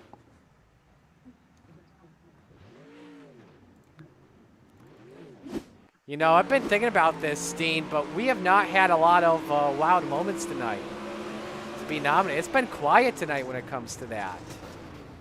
And it's unusual. The track with so much speed, you would think there'd be a lot of violent flips, but really it's kind of been more just fender benders with a sprint car. Figure that one out. But, you know, you're right. It really hasn't been anything like, you know, Knoxville's flips or anything like that. We may have to take an off week when it comes to the nominees. Now, I wonder if Atkinson's wing slider broke. His wing went all the way back to the trunk. Look at that. I know you can't do it's iRacing, but it's funny how that happens in real life. Now, for the fans watching at home, you all remember what happened at Lernerville when Chad Cote, I forgot who the other one was, that somersaulted down the plateau at Lernerville. We have not seen an iRacing not top 10 yet. Where do you think it would rank when we see the video? Let us know in the comments what you think.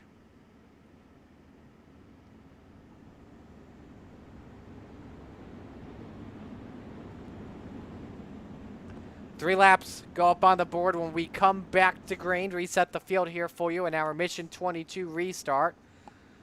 Terry Landis leads, Jesse Atkinson second, Stephen Goldner third, Blake Chapman fourth, and how about Nathan Aldrich currently in fifth position? It's a good start for him. Yeah. I'm interested to see how Atkinson's going to handle going in the corners. That's the furthest back I've seen a wing in a long time. Absolutely. Here we come back to green in the Mission 22 restart zone. Great jump for Landis once again. Watch Aldrich closely. He was the quickest on track before the yellow came out. Watch the Pink Panther. He's going to work with Stephen Goldner for second position. Blake Chapman shakes it all the way down to the basement of the racetrack. Can he get third on Stephen Goldner? He doesn't have the bite. He goes 2 for 1. Atkinson, I think, made a mistake, and the salesman's up to second. Now he's going forward now. He put it back. I don't think he realized it was that far back. And Goldner gets past Atkinson for third. Blake Chapman looking for win 2 on the season. Just won last week at I-55. Quickest car before Landis ran the first 18-second lap, 18:98.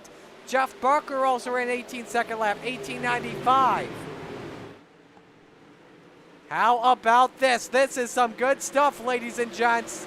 6 laps complete. Now Blake Chapman in the 18th, 18:85. He's the quickest on track, Dean. Somebody's 6th running the bottom. Oh, baby.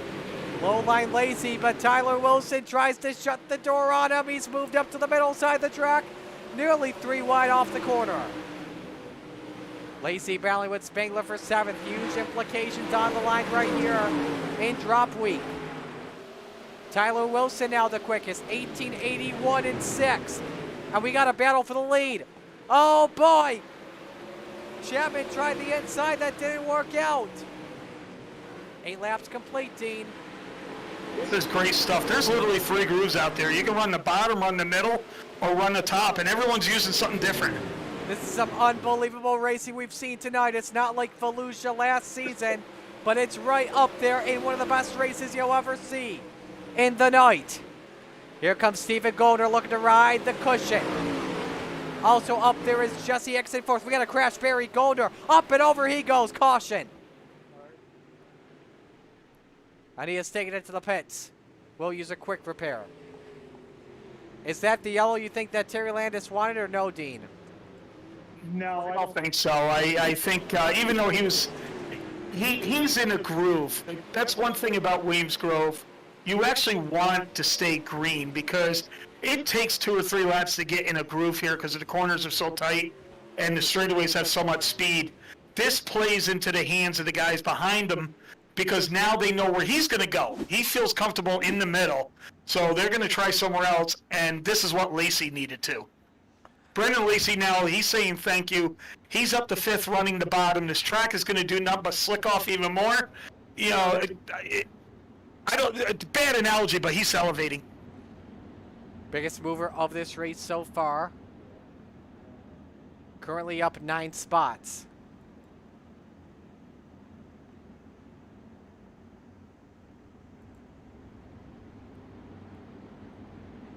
And I think Atkinson, for him, if he didn't have that mistake of the wing too far back, I think, he could still be running second right now. It's weird how that happened. I just think he didn't realize he hit the button. Quickest lap came last time by before that yellow flag by Steven Goldner at an 18.79.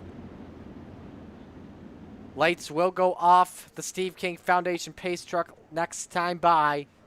1 lap to the green flag. Again, a reminder of what's coming up next week. Championship night at Fallujah, 7 p.m. We'll declare a couple of champions.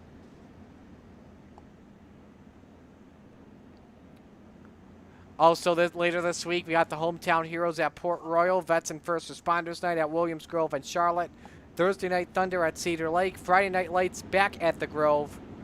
All start times at 7 p.m. right here on the Coast to Coast Racing Network. I ran Friday Night Lights last week and got 5th. It was a lot of fun. Joe's doing a good job on Friday. Yeah, it's one of the most unique series we have on the Coast to Coast Racing Network, and it's awesome. Coming to the Mission 22 restart, where Terry Landis continues to lead. Blake Chapman 2nd, Steven Goldner 3rd, Jesse Exon 4th, and Brennan Lacey is 5th. Nice restart for the Desert Demon.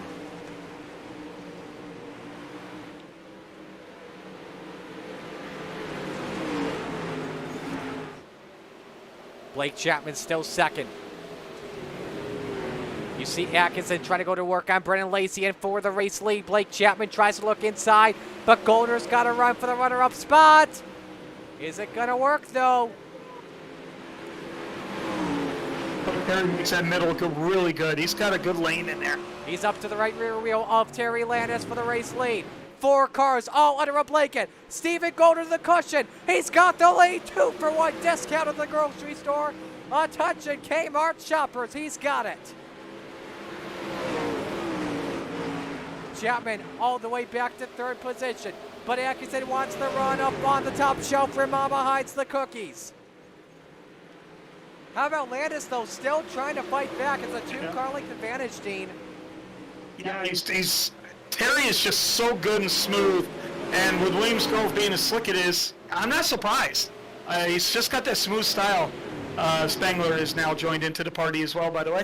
Brennan Lacey quickest last time by 18.77, but Blake Chapman is slowing his momentum.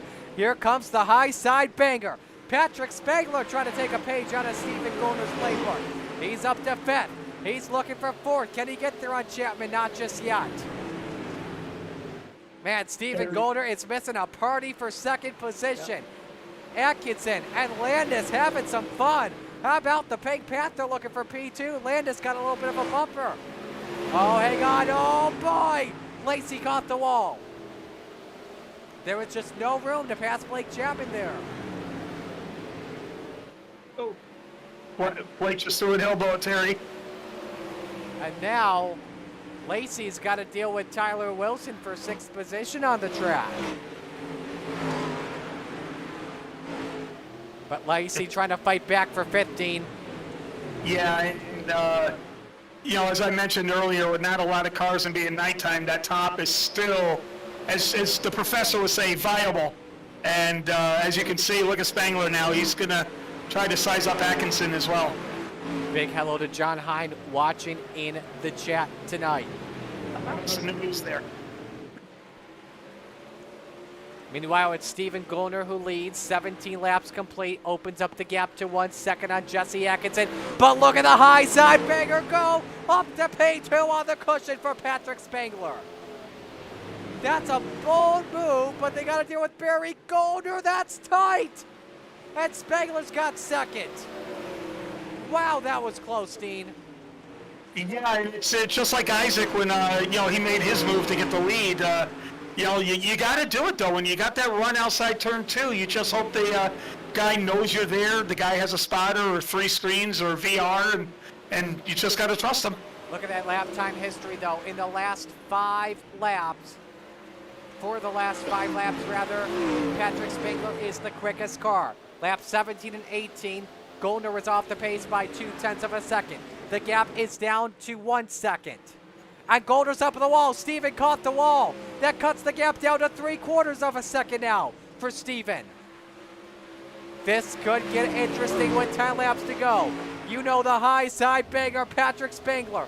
He loves the high side outdoor in Knoxville. Can he get it done in Pennsylvania tonight? That's his home track too, by the way. One of his home tracks, I should mention. Down to 4.5 tenths, Dean. Yeah, watch Patrick when he comes off 4. Steven's staying up against the wall. Patrick's doing a diamond line. Now watch Patrick. He's right there. And he doesn't do it this lap. See how good I am? Oh, Spangler caught the wall. Down to 1/4 of a second. Oh, gonna switch his lanes. This could be That must have big. been a mistake. Here comes the high side banger for the race lane. Golder opens up the door. Side by side into 3. Golder's going to have to put the slider here to keep him in down. Here comes a diamond, yep. 7 to go. Spangler is there. Golder goes defensive. This is looking like the Knoxville Nationals all over again, but Golder's out here playing the games.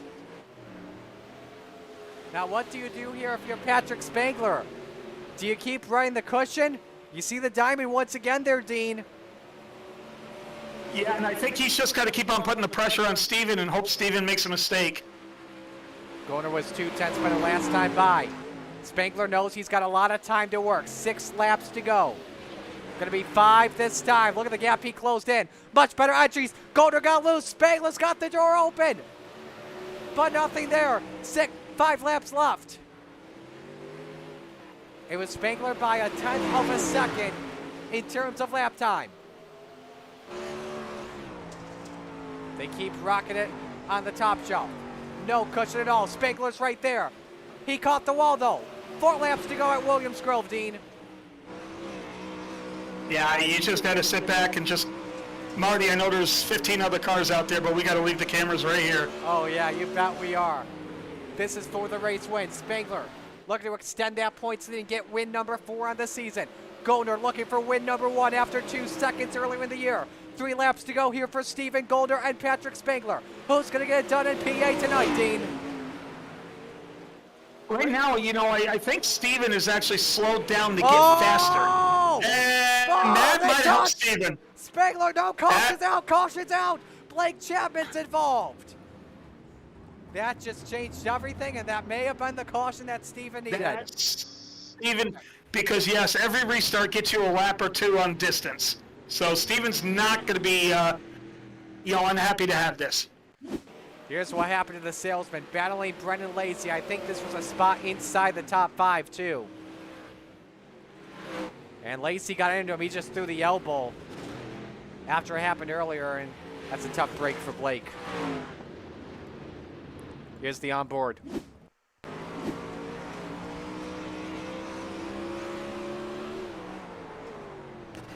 That was a battle for 4th on track, for those wondering.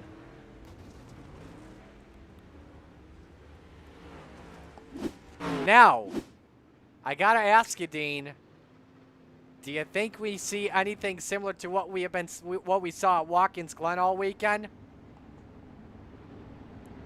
I saw Watkins Glen, I let you know. Rain? No.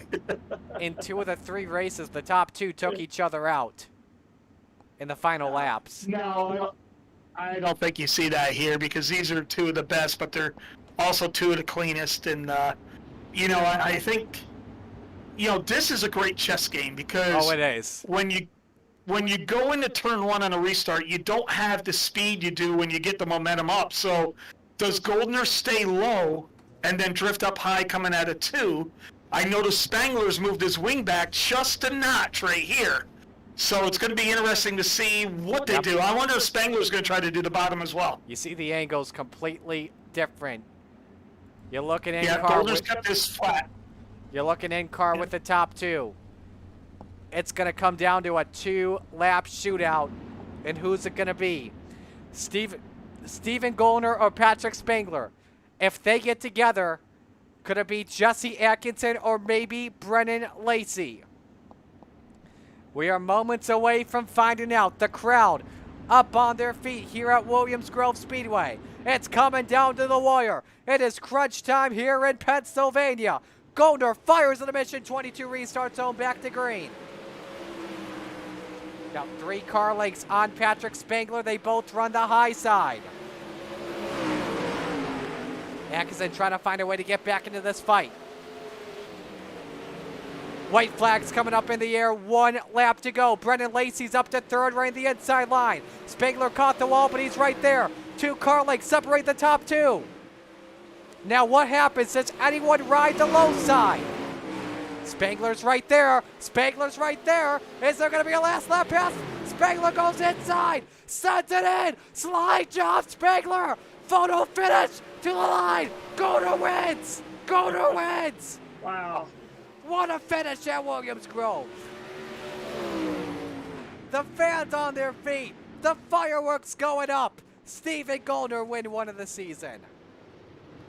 And the way Should be done. These two, they pride themselves on racing clean, and you know, it was a textbook slider. Steven did a textbook cut back down, and what a finish. That was awesome.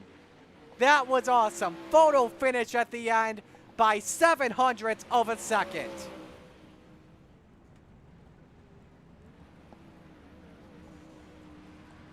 Let's show you this finish coming to the checkered flag.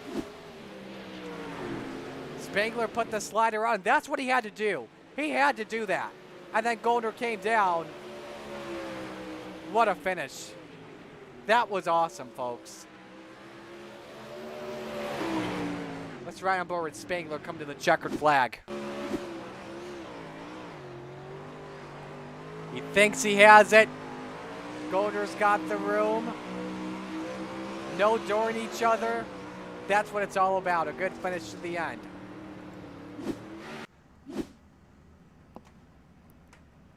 How did you like that race tonight? That's going to be the best race of the season right there, and that will be one for the highlight reels.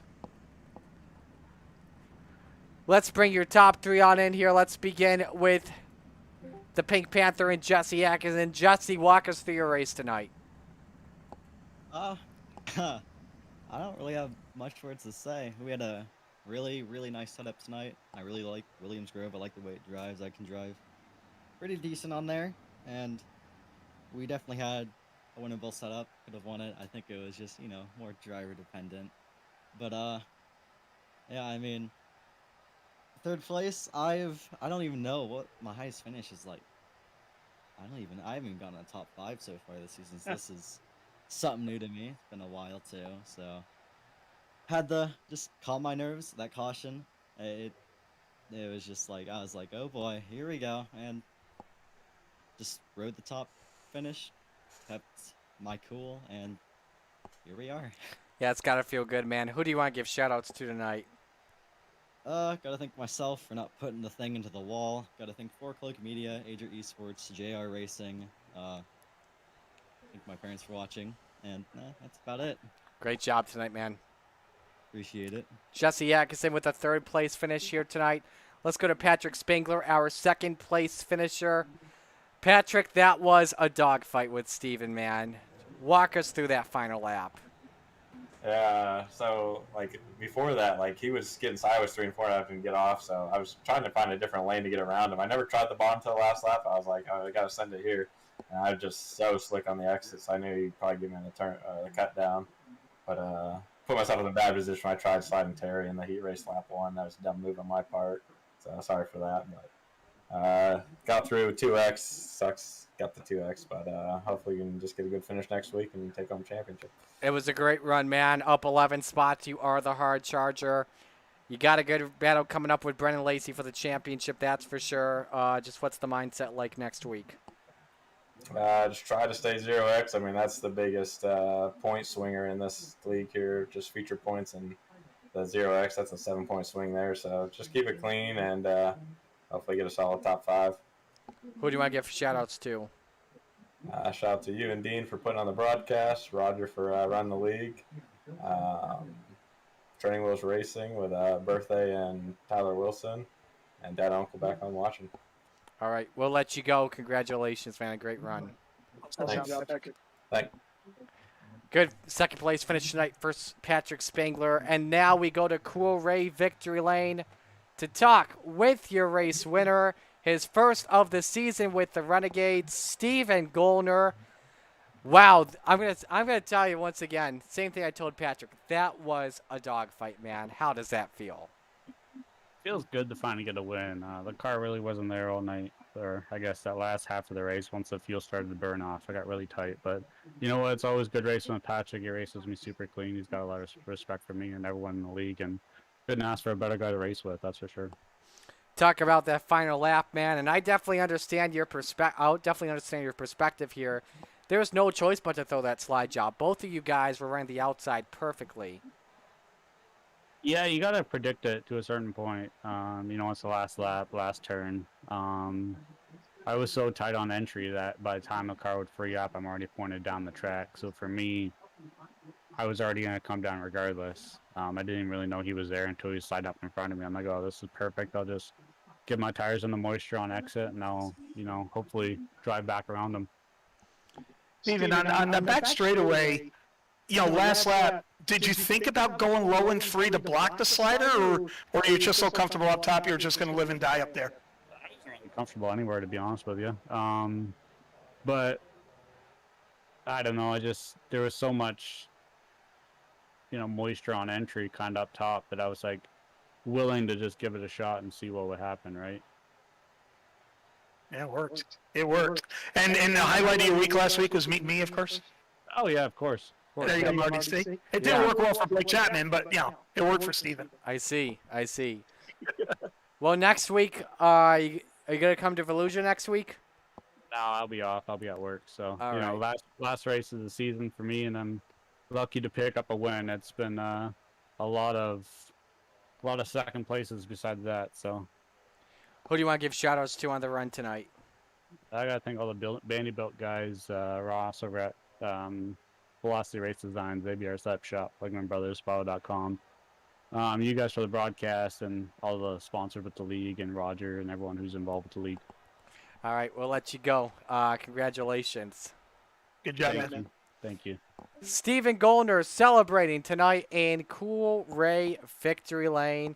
Cool Ray's goal is to make sure that Ray's tradition of 100% customer satisfaction lives on today. Cool Ray is proud of their reputation of providing excellent service to homeowners and businesses in Georgia. Their mission is to continue to build long-lasting relationships with their customers through their winning spirit and commitment to 100% satisfaction guarantee. Let's show you your official results here from tonight, as Goldner takes the win by nearly 0.08 of a second. A photo finish down to the wire. Atkinson finishes third, Lacey fourth, and Landis fifth. There you see the final results on your screen. And just checking here real quick, ladies and gentlemen, it's time for the cutest segment in the Coast to Coast Racing League. It's buddy time. Here, we'll get a close up. There we go. Get him driving. Hold on. I'll drive. I don't want to drive. Dean. I don't want to drive. You're messing me up. I love you, Dean. He's all messed up. My apartment got flooded today, and he doesn't know where to go. We all love Buddy, too, the official mascot of the Coast to Coast Racing League. He's a good boy. There you go. TV time. Boy, what great racing. I'm going to go back and watch the telecast of the Rebels, because me and Meyer did back in the 18th spot. I didn't get a chance to see, but that sounded like a great race. And then Isaac with his late race pass.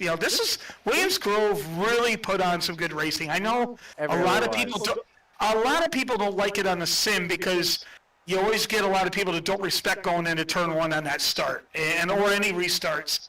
But man, when you get through 1 and 2 and then go racing, Williams Grove is a fun track. And you watch a lot of good professional drivers know what to do in sprint cars, and everyone get entertained. Absolutely. It was a fun night tonight. Next week we go to Volusia. Just when we thought the racing was incredible here tonight, we're going to Volusia next week. Volusia, no matter what, it's like Charlotte. No matter what car you put on the sim, Volusia is a good track. I like running the sprint car there. Yeah, and there's going to be a high, low, middle slider. It's going to be all over Evolution. It's going to be just as much fun as tonight was. Absolutely. So we're going to log off here for tonight. That'll do it for us here. On behalf of all of us at the Osh Weekend Speedway Cool Ray, the Coast to Coast Racing League, all the fine drivers and sponsors, Roger Craig and Preston Kramer on our admins. On behalf of Isaac Salas and Dean Reynolds, I am Marty Sacala. Your winners tonight, Isaac Salas, Michael Birthday, and Stephen Goldner. So long from Pennsylvania.